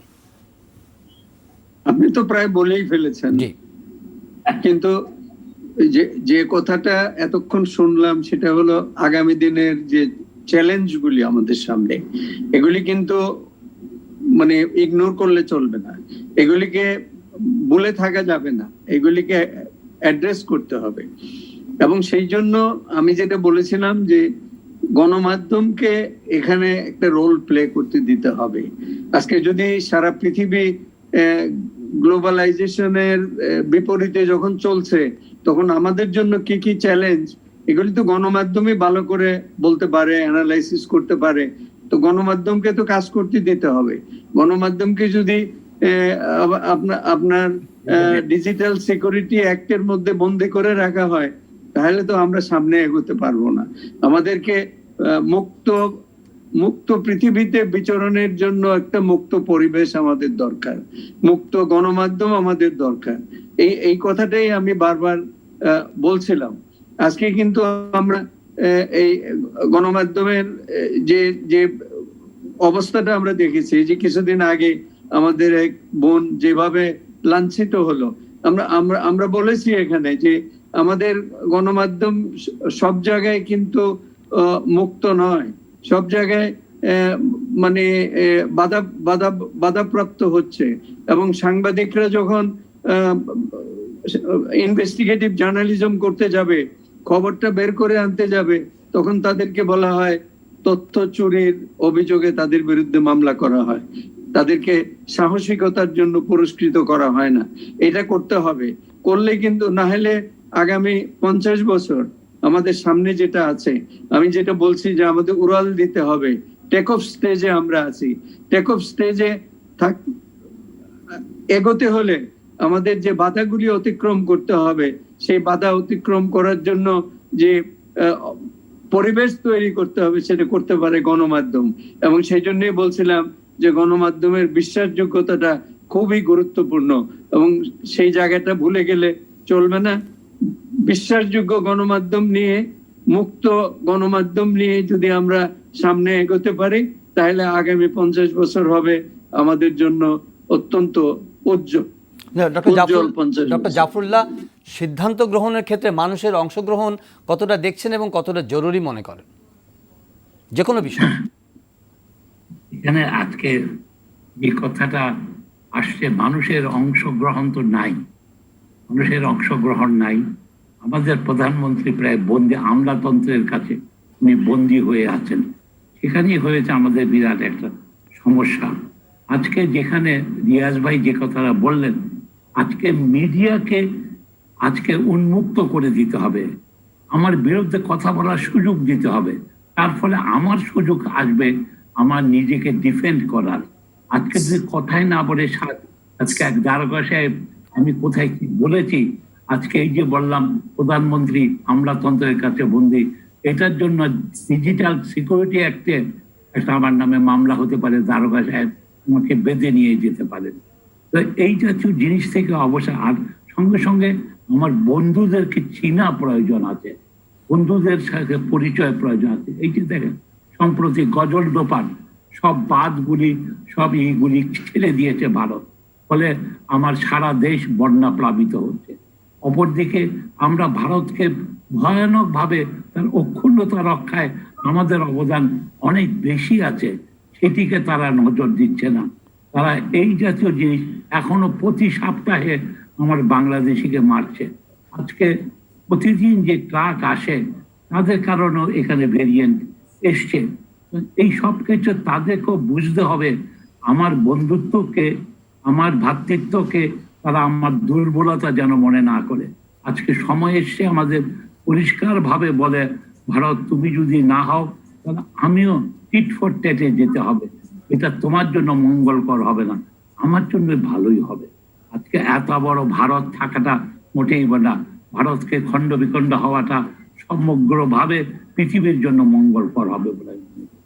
জি, জনাব নাসিরউদ্দিন ইউসুফ বাচ্চু, আমরা সাংস্কৃতিক অঙ্গনে বিভিন্ন শাখায় একটু কথা বলি, সাংস্কৃতিক অঙ্গনের ব্যাপারে এটা অত্যন্ত দুর্ভাগ্যজনক, এত কম বরাদ্দ করা হয়। আপনারা যদি বাজেটটা দেখেন সেখানে বিন্দুমাত্র বাড়ছে না। অপরদিকে আজকে যে নাসিরউদ্দিন ইউসুফ বাচ্চু যে কথাটা বলেছে, এদেরকে মদত জুগিয়েছে আমার সরকার।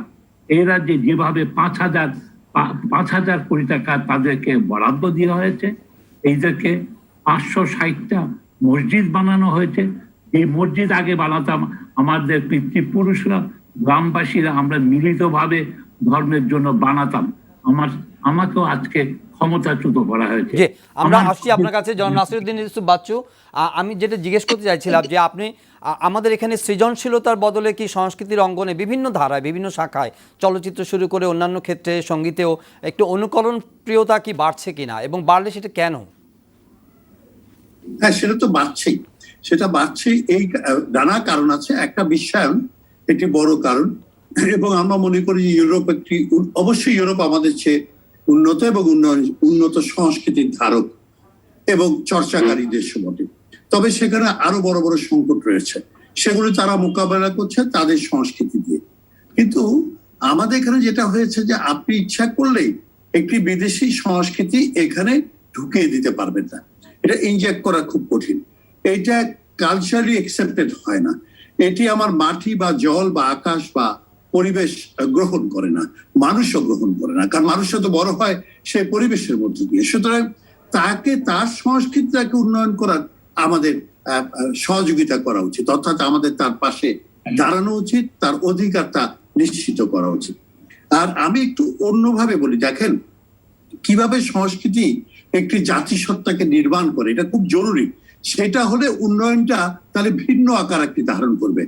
যেমন বঙ্কিমচন্দ্রের বন্দে মাতরম বা পরবর্তী পর্যায়ে পাকিস্তানের পাকসা জামি, এগুলি কিন্তু এই জনপদ কিন্তু গ্রহণ করলো না, প্রত্যাখ্যান করে কি করেছে, আমার সোনার বাংলাকে জন্য, হ্যাঁ এটা তো আমার গান, এটা তো আমার কথা বলেছে, আমার বেঁচে থাকার যে পরিবেশ তার কথা বলেছে, অথবা নজরুলের নব নব নব বাংলাদেশ মম। দেখেন এগুলি শেষ পর্যন্ত বাংলাদেশের প্রাণ শক্তি হয়েছে। এই শক্তিতে লড়াই করে বঙ্গবন্ধুর নেতৃত্বে 71 সালে দেশটা স্বাধীন হয়েছে। সুতরাং এই সংস্কৃতিটাই চর্চা করা উচিত বলে আমি মনে করি। সেটির জন্য সরকারকে তৎপর হতে আহ্বান জানাবো। অন্য কোন সংস্কৃতি এখানে হবে না। ধর্মের যে বিষয়টি আছে জহির, সেখানে আমার আপত্তি নাই। ধর্মপ্রাণ মানুষরা তাদের মতো করে, আমাদের বাবা মা আমাদের পরিবেশে নানাভাবে ইসলাম গৃহীত হয়েছে, সেভাবে চলবে, কোনো অসুবিধা নেই। যেভাবে হিন্দু ধর্ম পালন করছে সে সেভাবে করবে, কিন্তু সেটিও ঘটছে না। সেখানে আমরা দেখব যে আমাদের দেশে যারা সিংহভাগ যে ধর্মের অনুসারী, তাদের একটা আধিপত্য আছে কিন্তু পুরো সমাজে, রাষ্ট্রে এবং সরকারে। এটি কিন্তু আমাদের সমতার জায়গায় আনতে হবে, দেখার জায়গা থেকে। জি, সৈয়দা রিজওয়ানা হাসান কি শুনতে পাচ্ছেন আমাকে? জি জি জি শুনতে পাচ্ছি।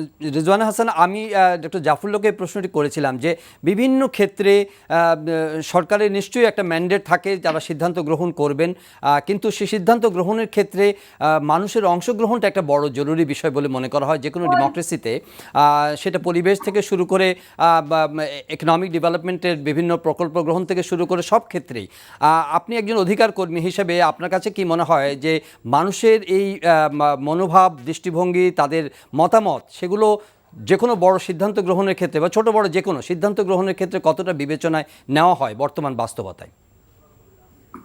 বেশিরভাগ ক্ষেত্রেই বিবেচনায় নেওয়া হয় না, আনলেস পরিস্থিতি খুবই বিরূপ চলে যায়। এবং এইটার জন্য আমি যেটা প্রথমেই বলার চেষ্টা করেছি যে আমাদের রাজনীতিটা খুব নেতিবাচক, তো আমাদের ওখানে বিশ্বাসের কোনো জায়গা নেই এবং না জায়গা থাকারও কিছু কারণ আছে। আমি মনে করি যে আমাদের এই নেতিবাচক রাজনীতির কারণে আমাদের ডেভেলপমেন্ট বলেন, গভর্নেন্স বলেন, এটা কখনোই ইনক্লুসিভ না। আমি একটা ছোট উদাহরণ দিয়ে আপনাকে বুঝাই। আমরা যখন দেখলাম যে আমাদের ভোট চর্চায় বারবার বাধার সৃষ্টি করা হচ্ছে, তখন কিন্তু জনগণকে সাথে নিয়ে রাজনৈতিক দলগুলো আন্দোলন করে দেশের তত্ত্বাবধায়ক সরকারের বিধান আনলো। সেই তত্ত্বাবধায়ক সরকারের বিধানের বিরুদ্ধে অনেক মতামত আছে এবং সেই মতামতের অনেকগুলোর সাথে আমি একমত যে এটা একটা অ্যাডহক সিস্টেম, এটা দীর্ঘদিন চলতে পারে না। কিন্তু এটা সত্যি কথা যে যখন এই তত্ত্বাবধায়ক সরকারটা আনা হলো, আমরা মনে করলাম যে আমরা নাগরিকেরা ভোট দিব, অন্তত কাকে আমরা ক্ষমতায় চাই সেটা আমরা বলতে পারবো এবং আমাদের কাছ থেকে ব্রডার যে ম্যান্ডেটটা ওইটা ওরা নেবে। তারপরে দেখা গেল তত্ত্বাবধায়ক সরকার নিয়ে নানান খেলা শুরু হয়ে গেল। যখন বলা হলো যে সুপ্রিম কোর্টের একজন বিচারপতি হবেন ওইটার প্রধান, তখন কাকে বিচারপতি করলে আমি নির্বাচনে জিতে আসতে পারবো, এই খেলা শুরু হয়ে গেল। ফলে এই যে জনগণ আন্দোলন করে একটা সিস্টেম আনলো, এই সিস্টেমটাকে তৎকালীন যে সরকার ছিল সে তো করাপ্ট করেই দিল, পলিউট করেই দিল, কন্টামিনেট করে দিল, পরবর্তীতে সেটা বাতিলই হয়ে গেল। এটা ভালো কি ভালো না আমি সেটাই যাচ্ছি না। আমার কথা হচ্ছে যে অ্যাজ এন ইন্টারিম সিস্টেম এটা যখন থাকছিল, আমি ভোট দিয়ে স্বস্তি পাচ্ছিলাম যে আমি ভোটটা দিচ্ছি, অন্তত একদিন হলেও আমার মতটা আমি শোনাতে পারছি। এখন অনেকদিন যাবৎ ভোট দিতে পারি না, কাজে আমি মনে করি না গভর্নেন্স ইনক্লুসিভ বলে।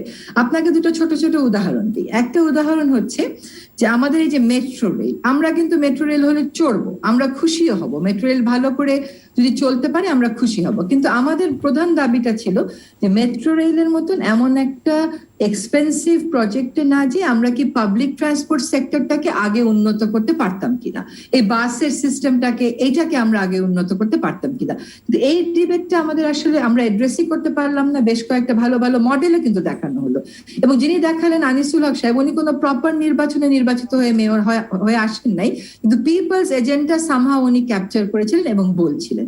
বিপরীত দিকে দেখেন আপনি, এই যে বাংলাদেশি তৈরি ব্যাটারি চালিত যান, এগুলো বাংলাদেশি তৈরি গাড়ির স্বপ্ন কিন্তু আমাদেরকে বলা হলো, সেগুলো হিসাবে এই জিনিসগুলো বাজারে আসলো। এখন বলা হলো এইগুলো আর রাস্তায় চলবে না। এই যে দুইটা সিদ্ধান্ত, কোন সিদ্ধান্তেই কি আপনি বলতে পারেন যে yes there was an informed discussion? জনগণ বাদ দেন, বিশেষজ্ঞদের সাথে at least there was an informed discussion. আমরা বুঝেছি যে একটা প্রসেস ফলো করে গভর্নমেন্ট এটাকে হ্যাঁ বা না বলছে। কাজে আবার আপনি দেখেন রামপালের ক্ষেত্রে আমরা সকলেই বলছি যে কয়লা বিদ্যুৎ করবেন কি করবেন না সেটা ব্যাপারে আমাদের মতামত আছে, করলেও এখানে করেন না। কিন্তু সরকারকে কি আমরা শোনাতে পেরেছি? ইউনেস্কো বাধা দিয়েছে, সরকার কি শুনছে? বড় বড় বিষয়গুলোতে আমি মনে করি না। এক হচ্ছে ডেমোক্রেসির অভাব, শুধু এই দল বলে না, ডেমোক্রেসি কেউ একটা ইলেক্টেড হয়ে আসলো, এই 2/3 মেজরিটি পাওয়া মাত্রই তারা মনে করে অন্য যে দলটা আছে সে আসলে জনগণের কাছে তার কোনো গ্রহণযোগ্যতা নাই, যেমনে খুশি তেমনি ওকে চাপিয়ে দাও। তা নয় তো 21শে আগস্টের গ্রেনেড হামলা হতে পারে ভাই, তার বিচার হতে পারবে না, হতে পারে না, হওয়া উচিত না, জঘন্য। তারপরে যদি হয়েও থাকে আপনার তো একটা বিচার করার উচিত ছিল।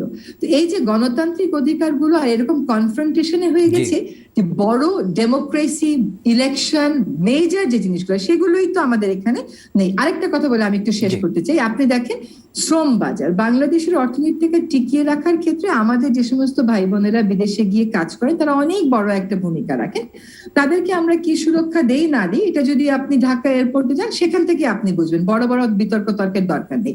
আপনি দেখেন গত 4-5 দিন আগে একটা পত্রিকায় আসলো সৌদি আরবে কতগুলো নারী গিয়ে কিভাবে তারা নির্যাতিত হয়ে আসতেছে।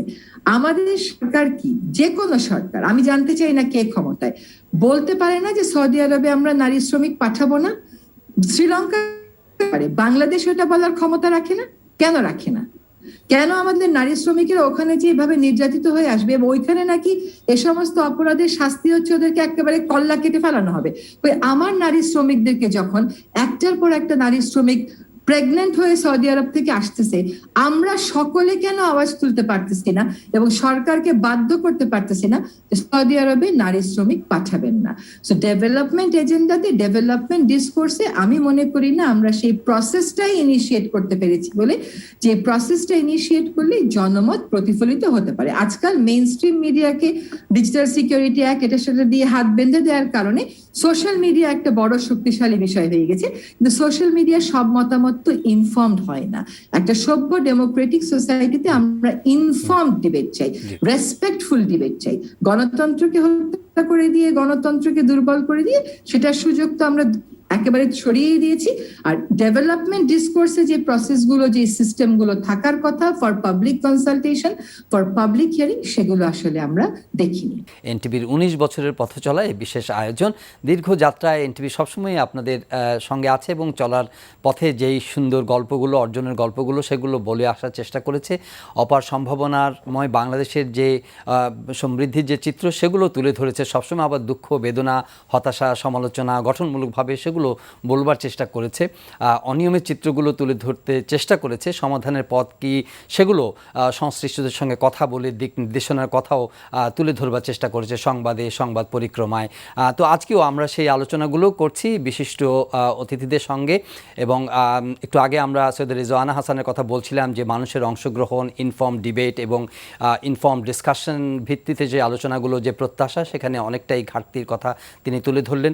আমি এই পর্যায়ে অ্যাম্বাসেডর হুমায়ুন কবিরের কাছে যেতে চাই। অ্যাম্বাসেডর হুমায়ুন কবির, আজকে যে আপনি বিশ্বায়নের কথা বলছেন এবং বাংলাদেশ ডেফিনেটলি অনেক বেশি ওয়েল প্লেসড ইন্টারন্যাশনালি, বিভিন্ন সংগঠনের সঙ্গে আমরা যুক্ত আছি, বিভিন্ন প্ল্যাটফর্ম, ফোরামে যুক্ত আছি। একই সঙ্গে আন্তর্জাতিক অঙ্গনের সঙ্গে সম্পৃক্ত হয়ে আমাদের বিভিন্ন সংকটও তৈরি হয়েছে, রোহিঙ্গা সংকট থেকে শুরু করে অন্যান্য।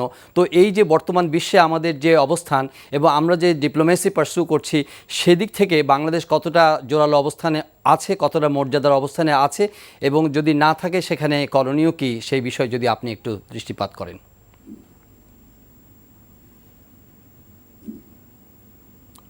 অ্যাম্বাসেডর হুমায়ুন কবির, হ্যাঁ, একটু আমার মনে হয় যে সংযোগে সমস্যা হচ্ছে। আমি ডক্টর ফাহমিদা খাতুনের কাছ থেকে আরেকবার শুনে আসতে চাই। ডক্টর ফাহমিদা খাতুন, আমরা যে অর্থনৈতিক ক্ষেত্রে সুশাসনের একটি বড় বিষয় আপনারা সবসময় আলোচনা করছেন। সুশাসন অবশ্যই এটির ব্যাপারে আমাদের বাজেটেও অর্থমন্ত্রী বলেছেন, কিন্তু কতটা সামগ্রিকভাবে যে আর্থিক খাতে সংস্কার এবং সুশাসনের যে প্রত্যাশা, সেটা মিটছে? এবং এই কথা বলা হচ্ছে যে বাংলাদেশে আর্থিক সুশাসনের অভাবে টাকা পাচার হয়ে যাচ্ছে, ধনীরা আন্ডিউভাবে অনেক ধনী হচ্ছেন, কিন্তু ব্যাংকের দেনা বাড়ছে, খেলাপি ঋণ বাড়ছে এবং সেগুলো পরিশোধ হচ্ছে না সময় মতো। এই যে একটা ট্রান্সপারেন্সির অভাব, এখানে কিভাবে সুস্থতা বা এখানে কিভাবে অর্ডার বা ডিসিপ্লিন আনা যায়, সেই ব্যাপারে আপনি কোনো সম্ভাবনার কোনো রেখা দেখতে পাচ্ছেন কিনা? ধন্যবাদ। সম্ভাবনার রেখা দেখতে পাচ্ছি না সত্যি কথা বলতে এখনো পর্যন্ত, কিন্তু যেটি আমরা বলছি যে এই যে আর্থিক খাত বলি কিংবা অর্থনীতির বিভিন্ন ক্ষেত্রে যে সুশাসনের অভাব, সেটার ফলে কিন্তু আমাদের যে প্রত্যাশিত উন্নয়নটা হওয়ার কথা সেটি আমরা করতে পারছি না। যদিও আমরা একটা high growth, high faster growing economy, কিন্তু আরো সম্ভাবনা ছিল। তো এই জন্য আপনি আর্থিক খাতের কথা বললেন, সেটি যদি একটু দেখি যে তাহলে আমরা কি দেখব, যে সেখানে যে এই যে ঋণ খেলাপির যে একটা সংস্কৃতি তৈরি হয়েছে, এই ঋণ খেলাপি কারা? এরা তো সবচেয়ে বড় বড় যারা তাদের বড় ঋণগুলো নিয়ে থাকে তারাই কিন্তু, এবং তারা অনেক প্রভাবশালী, রাজনৈতিকভাবে তাদের যোগাযোগ অনেক শক্ত, এবং তার ফলে কিন্তু তারা ঋণটা নেন, ফেরত দিবেন না এই উদ্দেশ্যেই কিন্তু, এবং এদেরকে আমরা বলছি যে এটা হচ্ছে উইলফুল ডিফল্টার, অর্থাৎ স্বেচ্ছাকৃত। এবং তারা জানেন যেহেতু এখানে কোনো বিচারের ব্যবস্থা নেই এবং কোনো আইনের শাসন এখানে প্রতিষ্ঠিত হয়নি, এই আর্থিক খাতে যারা দুর্নীতি করেন কিংবা ঋণ ফেরত দিচ্ছেন না কিংবা যে ধরনের সমস্যা হচ্ছে, সেই কারণেই কিন্তু এটা ক্রমান্বয়ে চলছে, এটা বছরের পর বছর চলছে। সুতরাং এখানে যে সমস্ত প্রতিষ্ঠান সুপারভিশনে রয়েছে যারা দেখাশোনা করা, দেখভাল করার দায়িত্বে রয়েছেন, যারা নিয়ম যেটি আছে সেগুলি বাস্তবায়নের দায়িত্বে রয়েছেন, সেই প্রতিষ্ঠানগুলোর সক্ষমতা, স্বাধীনতা সেগুলো যদি না থাকে, তাহলেই তো এই ব্যাংকিং খাতি বলি কিংবা আমরা আমাদের যে পুঁজিবাজার বলি, সব ক্ষেত্রে কিন্তু এই ধরনের একটা সুশাসনের অভাব থাকবে। এবং এর ফলে আমাদের যেটি বলছি যে এই যে আপনার যারা ঋণ খেলাপি হচ্ছেন, বাংলাদেশে একটি কথা বলা হয়ে থাকে, কিছুদিন আগে বাজেটও প্রণীত হলো যে ব্যবসা করতে গেলে যে বাংলাদেশের কর্পোরেট কর অনেক বেশি এবং ব্যবসার জন্য করের, যারা ব্যবসায়ী তাদের জন্য করের হার বেশি। এখন বিষয়টা হচ্ছে যে এখানে ব্যবসার মধ্যেও কিন্তু দুই ধরনের যারা রয়েছেন, একদল রয়েছেন এই যে যারা ঋণ খেলাপি, আরেক দল হচ্ছে যে ব্যাংক থেকে ঋণ নিচ্ছেন এবং তারা নিয়মিতভাবে পরিশোধ করছেন। এখন এই দুই প্লেয়ার যখন বাজারে প্রতিযোগিতা করবেন, তখন স্বাভাবিকভাবেই যে ঋণ খেলাপি তার কস্ট অফ ডুইং বিজনেস অনেক কম হবে, এবং যে কিন্তু নিয়মিত যে সৎ ব্যবসায়ী সৎভাবে ঋণ নিয়ে ফেরত দিচ্ছেন তার কস্ট অফ ডুইং বিজনেস কিন্তু অনেক বেশি হবে। তাহলে তারা কিভাবে প্রতিযোগিতা করবে? সুতরাং এই যে ডিসইনসেন্সিটিভ একটা সৃষ্টি হয়েছে, আমরা দেখছি তো যে ব্যক্তি খাতের বিনিয়োগ বাড়ছে না, ক্রমাগত যে আপনার নীতিমালার অনেক সহায়তা দেওয়া হচ্ছে বলার পরেও, তারপরেও এই যে একটা অসম প্রতিযোগিতা সৃষ্টি হয়েছে, সেখানে অনেক ডিসইনসেন্টিভ কাজ করে, মার্কেটটা ডিস্টর্টেড হয়ে যাচ্ছে। এবং সেই ক্ষেত্রে একই ক্ষেত্রে আমি যদি ছোট্ট করে বলি যে আমরা যে করের কথা বলি, আমাদের যে কর জিডিপি এত কম, তো সেখানে আমরা বলছি যে একদিকে কর জালের বিস্তার আরো ঘটাতে হবে, কিন্তু কর ফাঁকি দেওয়ার সেটিও রোধ করতে হবে। এবং কর ফাঁকি দিচ্ছে কারা, সেখানেও কিন্তু প্রভাব প্রতিপত্তি এগুলি কাজ করে।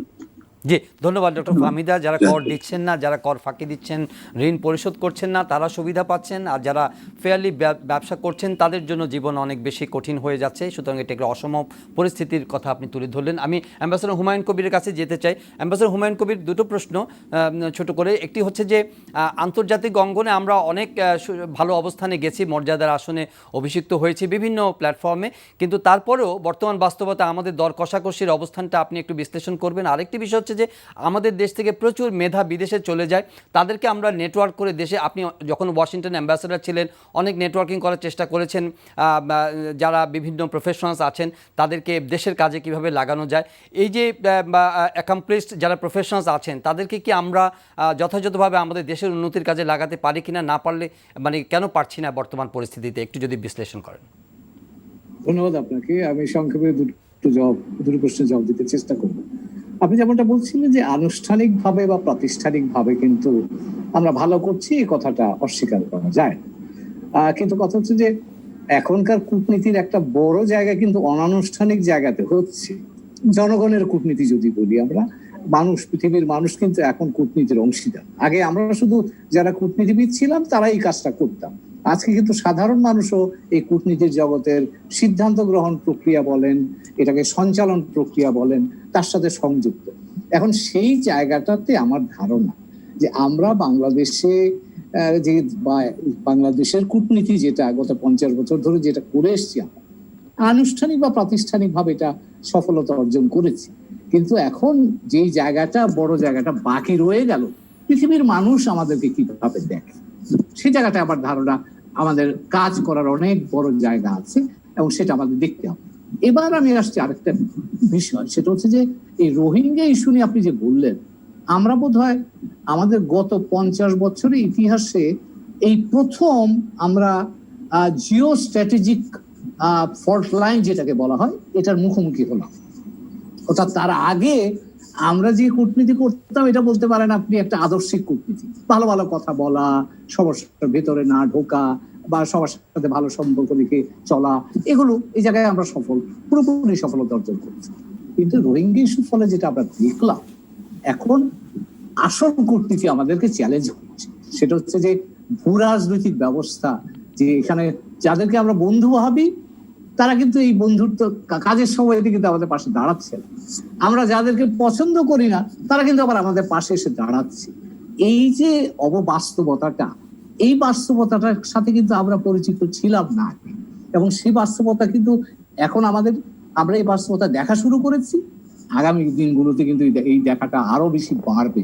তো কাজেই আমরা আগামীর কথা যখন বলছি, তখন আগামীটা কিন্তু অনেক বেশি জটিল হবে, অনেক বেশি দক্ষতার প্রয়োজন হবে। ডক্টর ফাবিদা বলছিলেন দক্ষতা শুধু অভ্যন্তরীণ মানুষকে অভ্যন্তরীণ ভাবে সক্ষমতা বৃদ্ধির জন্য না, বাইরের পৃথিবীতে কিভাবে চলতে হবে, বাইরের পৃথিবীটা কিভাবে বন্ধু হিসেবে পেতে হবে, তার জন্য কিন্তু আমাদের সক্ষমতা আরো অনেক বেশি বাড়াতে হবে। তার কারণ আমি একটা কথা বলবো, সেটা হচ্ছে যে জাতিসংঘের সদস্য রাষ্ট্রের সংখ্যা 193, তার মধ্যে আমরা এবং আমাদের বাইরে 192টা দেশ আছে, এবং এই 192টা দেশের 192 রকম স্বার্থ আছে, 192 রকম দৃষ্টিভঙ্গি আছে, এবং 192 রকম তারা স্বার্থের চিন্তা করে। কাজে এই সামষ্টিক জিনিসটাকে উপলব্ধির জন্য কিন্তু আমাদের সক্ষমতা দক্ষতা অনেক বাড়াবে। জি, আমি অনেক গুণে বাড়াবে। অ্যাম্বাসাডর হুমায়ুন কবির, পরের প্রশ্নটির উত্তর আপনার কাছে নিব আরেকবার। আমরা প্রায় শেষের দিকে এই প্রশ্নটি জমা রাখলাম আপনার কাছে। আমি জনাব রিয়াজউদ্দিন আহমেদের কাছ থেকে জানতে চাইছি যে আপনি সাংবাদিকতার যে সাহসী সাংবাদিকতার উপর গুরুত্ব দিচ্ছিলেন, অনুসন্ধানী সাংবাদিকতার উপর গুরুত্ব দিচ্ছিলেন, আবার একই সঙ্গে আপনি কনসার্ন ব্যক্ত করলেন যে ডিজিটাল সিকিউরিটি অ্যাক্টের মাধ্যমে সেই রাইটসগুলো বা সেই এনভায়রনমেন্টটা কার্ভ হচ্ছে, মানুষ সাংবাদিকদের সেই অধিকারটুকু অনেকটাই খর্ব হচ্ছে বলে আপনি মনে করেন। এই অবস্থাতে উত্তরণের জন্য সাংবাদিক সমাজের পক্ষ থেকে বা গণমাধ্যমের পক্ষ থেকে যে ধরনের আলোচনা বা যে ডিসকোর্স অথবা যে ডিবেট অথবা যে সরকারের সঙ্গে যে বোঝাপড়ার দরকার, সেটার মানে যোগ্য শক্তি সামর্থ্য এই সংগঠনগুলো দেখাতে পারছে কিনা, না পারলে কেন? ধন্যবাদ আপনাকে। এর অনেকগুলি, এই আপনার প্রশ্নের অনেকগুলি উত্তর এই রিসেন্ট আন্দোলন যেটা হলো, ওই আমাদের এক বোন সাংবাদিককে যেভাবে নাজায়াল করলো ব্যুরোক্রেটরা সেক্রেটারিয়েটের ভিতরে, এবং পরবর্তীকালে তাকে গ্রেপ্তার করা হলো, জেলখানায় নিয়ে যাওয়া হলো, আমরা আন্দোলন করলাম, উনি বেরিয়ে আসলেন। এই জায়গার মধ্যে আপনি অনেকগুলি উত্তর পেয়ে যাবেন। কিন্তু সবচেয়ে বড় জিনিস যেটা আমি বলছিলাম, গণমাধ্যমকে আজকে কোথায় নিয়ে যাওয়া হয়েছে, গণমাধ্যমকে যেভাবে কাজ করার দরকার সেভাবে কি আমরা কাজ করতে পারছি?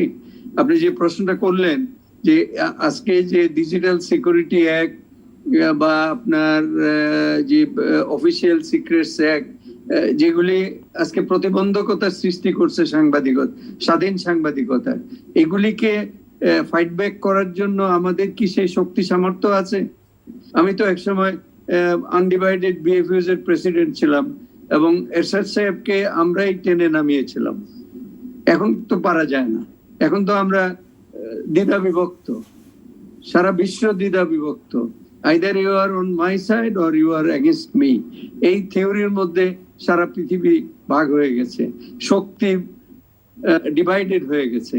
সাংবাদিকদের শক্তি, রাজনীতিবিদদের শক্তি, জনমানবের শক্তি, এগুলো ভাগাভাগি হয়ে গেছে। আজকে আমরা ঐক্যবদ্ধভাবে কোনোটাই রুখে দাঁড়াতে পারি না, এবং এই চ্যালেঞ্জ আরো বড় হয়ে আমাদের সামনে আসবে। এবং এই যে সোশ্যাল মিডিয়া আজকে রিপ্লেসিং দ্য ফর্মাল মিডিয়া, এটাও একটা থ্রেট কিন্তু আমাদের মুক্ত সাংবাদিকতার জন্য, স্বাধীন সাংবাদিকতার জন্য। এই কথাটা সবাইকে বুঝতে হবে। এবং আজকে সাংবাদিকতা যদি মুক্ত করে না দেওয়া হয়, তাহলে এই যে সুশাসনের কথা আসছে, গুড গভর্নেন্সের কথা আসছে, দুর্নীতির কথা আসছে, আজকে আইনের শাসনের কথা আসছে, আজকে কোর্ট কাছারিতে কি হয়, যারা ওখানে যাওয়ার সৌভাগ্য হয়েছে তারা বুঝতে পারবে যে ওখানে কি হয়। ওখানে আগের থেকেই নাকি নেগোসিয়েশন হয়, জাস্টিস ক্যান বি পারচেজ।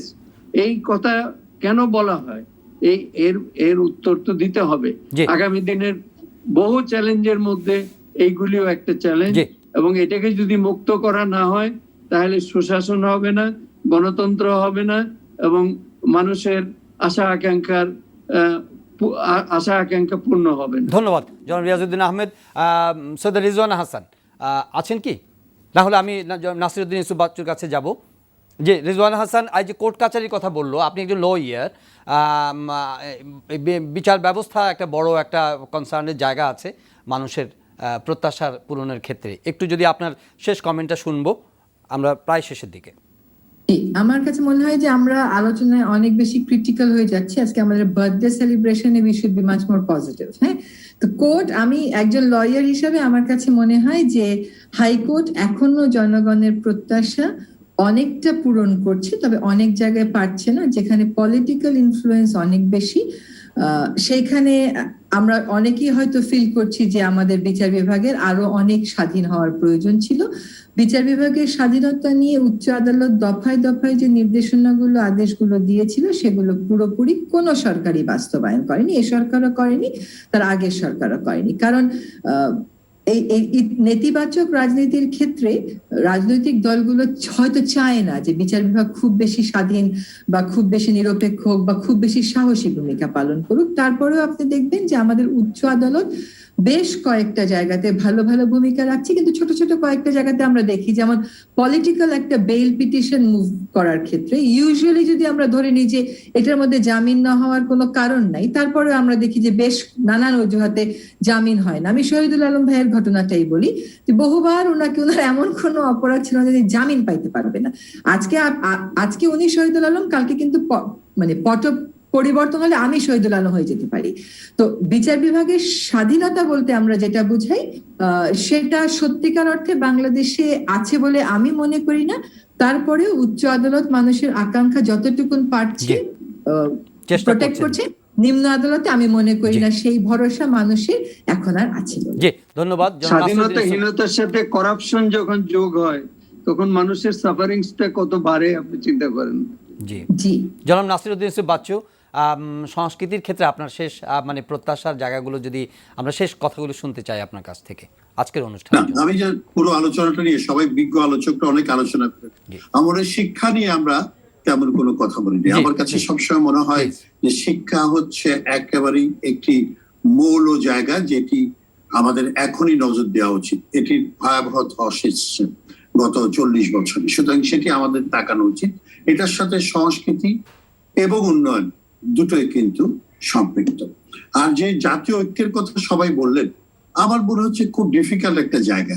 আমিও জাতীয় ঐক্য চাই, কিন্তু ডিফিকাল্ট হচ্ছে এই জায়গায় 75-এ বঙ্গবন্ধু এবং তার পরিবারের সদস্যদের হত্যা মধ্য দিয়ে যে নতুন রাজনীতি শুরু হয়েছে, এবং সেই হত্যাকাণ্ডকে যদি আপনি আপহোল্ড করেন তাহলে কিন্তু ঐক্য সম্ভব না। আপনাকে ডিজলভ করতে হবে এটা, তাহলে ঐক্য সম্ভব। এক, আরেকটি কথা শুনছিলাম যে আপনারা বলছেন, আমরাও সবাই আলোচনা করছি যে উন্নয়ন হচ্ছে, হ্যাঁ, কিন্তু দেশে তো গণতন্ত্র নয় বা সীমিত গণতন্ত্র বা নিয়ন্ত্রিত, তাহলে উন্নয়নটা হচ্ছে কি করে? এটা একটা পাজেল আসলে। হ্যাঁ, এটা কি করে? আমি যেহেতু উন্নয়নের ছাত্র না, অর্থনীতির ছাত্র না, আমার বোঝাটা খুব কঠিন। সুতরাং আমার মনে হয়েছে এই বিষয়গুলো আর একটু খোলাসাভাবে আলোচনা হওয়ার দাবি রাখে। হ্যাঁ, উন্নয়নের সবচেয়ে জরুরি বিষয়গুলো কি আসলে, এবং আমরা মনে করি যেটা সাধারণভাবে আন্ডারস্ট্যান্ডিং যেটা আছে সমাজে, যে শেখ হাসিনার নেতৃত্বে উন্নয়নটা করছে, এটা যেমন সত্যি, বাট এটার বিপরীতে কথা থাকতে পারে, সেটি আলোচনা হওয়া দরকার। সেটা হলে সেটা কি? আরেকটা কথা বললাম যে ঐক্যটা জরুরি। এই করোনাকালীন সময় কেন, আগামী দিনের 50 বছর ঐক্যটা জরুরি।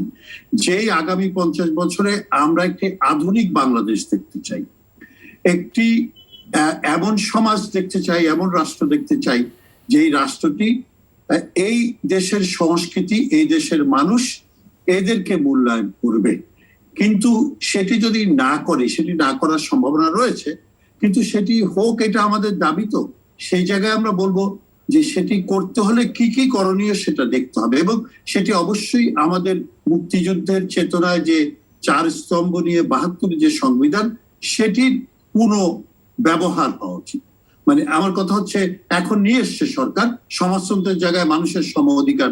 একটু আগে আমাদের অর্থনীতিবিদ বলছিলেন সিপিডির যে মানুষ পাচ্ছে না সমভাবে, মানুষ ডেফিনেটলি উন্নয়নের সকল জিনিসগুলো পাচ্ছে না, সেটি খুবই সত্যি কথা। এবং আমিও মনে করি যে সমাজতান্ত্রিক যে চেতনা থেকে বাংলাদেশ রাষ্ট্রের জন্ম হয়েছে, গণতন্ত্র এবং সমাজতন্ত্র এবং জাতীয়তাবাদ, সেসব জায়গায় বাংলাদেশ আগামী 50 বছর সেগুলো ধরে রেখে একটি উন্নত রাষ্ট্র হতে হবে, এবং সেখানে মানবিক হতে হবে এবং অসাম্প্রদায়িক এবং একটি ধর্ষণ মুক্ত বাংলাদেশ হতে হবে। দেশে অবশ্যই শিক্ষার অভাবের কারণে কিন্তু এই যতই বলেন আপনারা ধর্ষণ যেটি ঘটেছে, অপসংস্কৃতি যেটা ঘটছে এবং সর্বোপরি কারাপশন যেটা হচ্ছে, সেগুলি কিন্তু শিক্ষার জন্য হচ্ছে এবং অপসংস্কৃতির জন্য হচ্ছে। সুতরাং এই জায়গাগুলিতে যদি নজর দেওয়া যায় এবং জাতীয় ঐক্য যদি তৈরি করা যায়, 50 বছর পরে বাংলাদেশ আসলে একটি সম্পূর্ণ উন্নত রাষ্ট্রে, সকল অর্থে উন্নত রাষ্ট্রে পরিণত হতে পারে। ডক্টর জাফরুল্লাহ, একটি শিক্ষিত, মানবিক এবং একটি সম্প্রীতির বাংলাদেশের কথা বলা হচ্ছে বা প্রত্যাশার কথা বলছেন, আপনার শেষ মন্তব্য। এখানে সমস্যাটা হলো কি, আমরা গরিব মানুষের কথা বলি কিন্তু গরিব মানুষের জন্য কাজ করি না। যেমন ধরেন লকডাউনে সব বড় বড় খাবার দোকান খোলা আছে, কিন্তু ফুটপাতের যে দোকানটা, যেখানে রিক্সাওয়ালাটা খায়, 20 টাকা দিয়ে খিচুড়ি খেয়ে পেট ভরে খায়, তার দোকানটা বন্ধ করে দেওয়া হয়েছে। আজকে রিক্সাওয়ালাটা একটু আরামে রিক্সা চালাবে, একটা মোটরাইজেই, সেটা আমাদের সহ্য হয় না। এখানেই আমরা আপত্তিটা করি। আজকে আমরা সবসময় দুর্নীতি বিরোধী কথা বলি, কিন্তু দুর্নীতিকে সরকারি ভাবে বহাল রাখি। কালো টাকাকে 5% কর দিয়ে সেটাকে সাদা হয়ে যাবে। অপরপক্ষে যেখানে হলো 3 লাখ টাকা হলো আয় করের সীমানা করা হয়েছে, 3 লাখ টাকা বছরে তো একটা রিক্সাওয়ালা নেয়, রিক্সাওয়ালাকে আপনি প্রত্যাশা করছেন কর দেবে, এটা তো ন্যূনতম হলো 5 লাখ হওয়া উচিত। এবং ব্যক্তিগত কাজ একদিকে আপনারা কোম্পানি কর কমাতে চান, অথচ ব্যক্তিগত করকে 30% করেছেন। এই যে বৈপারিত্য জন্য আমাদের সুদের আমরা প্রায় শেষের দিকে, ডক্টর জাফরুল্লাহ, আমরা একদমই প্রায় শেষের দিকে, আপনি যদি 1 মিনিটের মধ্যে শেষ করেন। আপনি তো কথা বলে তার কথা শুনেন। 12% আর আজকে আমাকে সুদ পরিশোধে বাজেটে, তার মানে আমার 72,000 কোটি টাকা সুদ মেগা প্রজেক্টের সুদ পরিশোধ করছি আমরা। আজকে যেখানে কালো টাকার এটা কোনো মতেই ব্যক্তিগত এর চেয়ে কম হওয়া উচিত না। আমি হুমায়ুন কবিরের কথাটা দিয়ে আসতে চাই। আজকে কূটনীতির আমাদের এলাকাটা অনেক বড় হয়ে গেছে। যেমন ধরেন, আজকে আমার মিশর আর সুদানকে এক অ্যাম্বাসেডর রাখার মানে হবে না। সুদান এত বড় একটা দেশ, সেখানে আলাদা অ্যাম্বাসি থাকা দরকার। সেখানে যদি আলাদা অ্যাম্বাসি থাকে, সেখানে আমার কয়েক মিলিয়ন বাঙালির কর্মসংস্থান হবে। আর যে উর্বর কৃষি পড়ে আছে, নাইল নদীটা তার বুক ছেড়ে গেছে, এখানে আমরা কৃষিকাজ জানি, তারা জানে না। এইসবের জন্য যে কূটনীতিটাকে আজকে জনসাধারণের মধ্যে, আমার মতে হুমায়ুন কবিরের এই বক্তব্যগুলিকে আমাদের একটু ভালোভাবে শোনা দরকার। লাস্ট কথাটা বলতে চাই, আজকে সুশাসনের নিমিত্তে কেন্দ্রিকতা পরিহার ছাড়া উপায় নেই। বাংলাদেশকে অবশ্যই 8টা হোক, 10টা হোক, 17টা প্রদেশ বা স্টেটে ভাগ করে এখানে সুষ্ঠু গণতন্ত্রের একটা ন্যূনতম কাজ হতে পারে স্পিকার হবে বিরোধী দল থেকে, ন্যায়পাল হবে। এইসব ছোটখাটো কাজ যদি আমরা করি, তাহলে লাস্ট কথাটা আমি রোহিঙ্গা সম্পর্কে বলতে চাই, রোহিঙ্গা সমাধানে আমরা বড় ভুল করেছি। আজকে আমাদের বন্ধুরা, যেটা হুমায়ুন কবির বলেছেন, যারা তারা থাকে নাই, তাই আমার কি করণীয়? আজকে রোহিঙ্গাদের আমাদেরকে আর্ম ট্রেনিং দেওয়া দরকার, যাতে তারা নিজের দেশে মুক্তির আন্দোলন করতে পারে। অপরপক্ষে আমি কি করছি, আমি বার্মার সাথে তাদেরকে চাউলের চুক্তি করছি, তাদের এই জিনিসটা আমাদেরকে ভুল পথে নিয়ে যাচ্ছে। ধন্যবাদ। শেষ করছি, কঠিন সিদ্ধান্ত। ডক্টর জাফরুল্লাহ শেষ করছি। আমি ডক্টর ফাহমিদা খাতুন আপনার শেষ মন্তব্য শুনবো আজকে পুরো আলোচনার প্রেক্ষিতে। যদি আপনি 1 মিনিট একটু সামারাইজ করেন, দেন আমরা অ্যাম্বাসেডর হুমায়ুন কবিরের কথা শুনে শেষ করব। ডক্টর ফাহমিদা। 1 মিনিটে সামারাইজ করা খুব কষ্টকর, বাট আমি যেটা বলি যে আমি পজিটিভ, ইতিবাচক দিক দিয়ে শেষ করতে চাই, কারণ আমরা 50 বছরে কিন্তু একটা তলাবিহীন ঝুড়ি থেকে এই পর্যায়ে এসে পৌঁছেছি। অনেক সীমাবদ্ধতা আছে, কিন্তু আমরা এটাও জানি যে সীমাবদ্ধতাগুলো কিন্তু আমরা আইডেন্টিফাইও করতে পেরেছি। যদিও আমরা দেখি যে যারা যে সমস্ত রাজনৈতিক দল ক্ষমতায় থাকেন, তাদের মধ্যে একটা ডিনায়াল সিনড্রোম থাকে।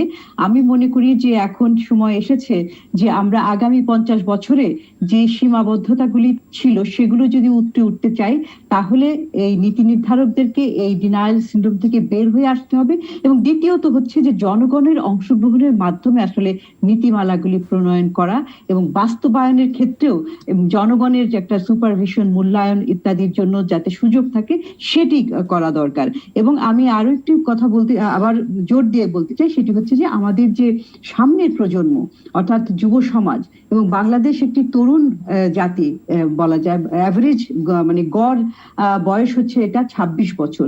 আগামী 2035 থেকে 40 সালের মধ্যে আমরা যে এই যে জনমিতির যে সুবিধাটা, এই সুবিধাটা আমরা পাবো না। সুতরাং এখনই সময় তাদেরকে প্রশিক্ষিত করে, শিক্ষিত তো একটা আছে, শিক্ষিত এবং প্রশিক্ষিত, এবং তাদের দক্ষতা বাড়িয়ে তাদেরকে অর্থনীতিতে অংশগ্রহণ করানো, এবং এটা উৎপাদনশীল ভাবে এবং অর্থপূর্ণ ভাবে তাদেরকে অংশগ্রহণ যাতে করাতে পারি, তাহলে আমরা আরো 50 বছরে, আগামী 50 বছরে এর চাইতেও আরো অনেক বেশি সাফল্য দেখতে পাবো। জি, অ্যাম্বাসেডর হুমায়ুন কবির, আপনার শেষ। ধন্যবাদ আপনাকে।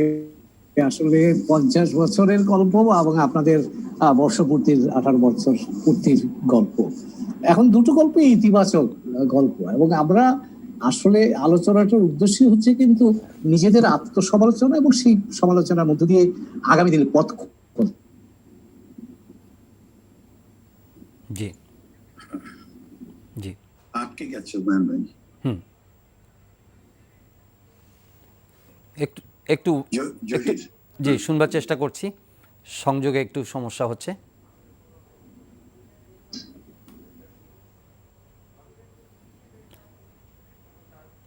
জি, তাহলে আমরা অ্যাম্বাসেডর হুমায়ুন কবিরকে আর শুনতে পাচ্ছি না। আপনাকে একটু অপেক্ষা করব তার কথা শুনবার জন্য।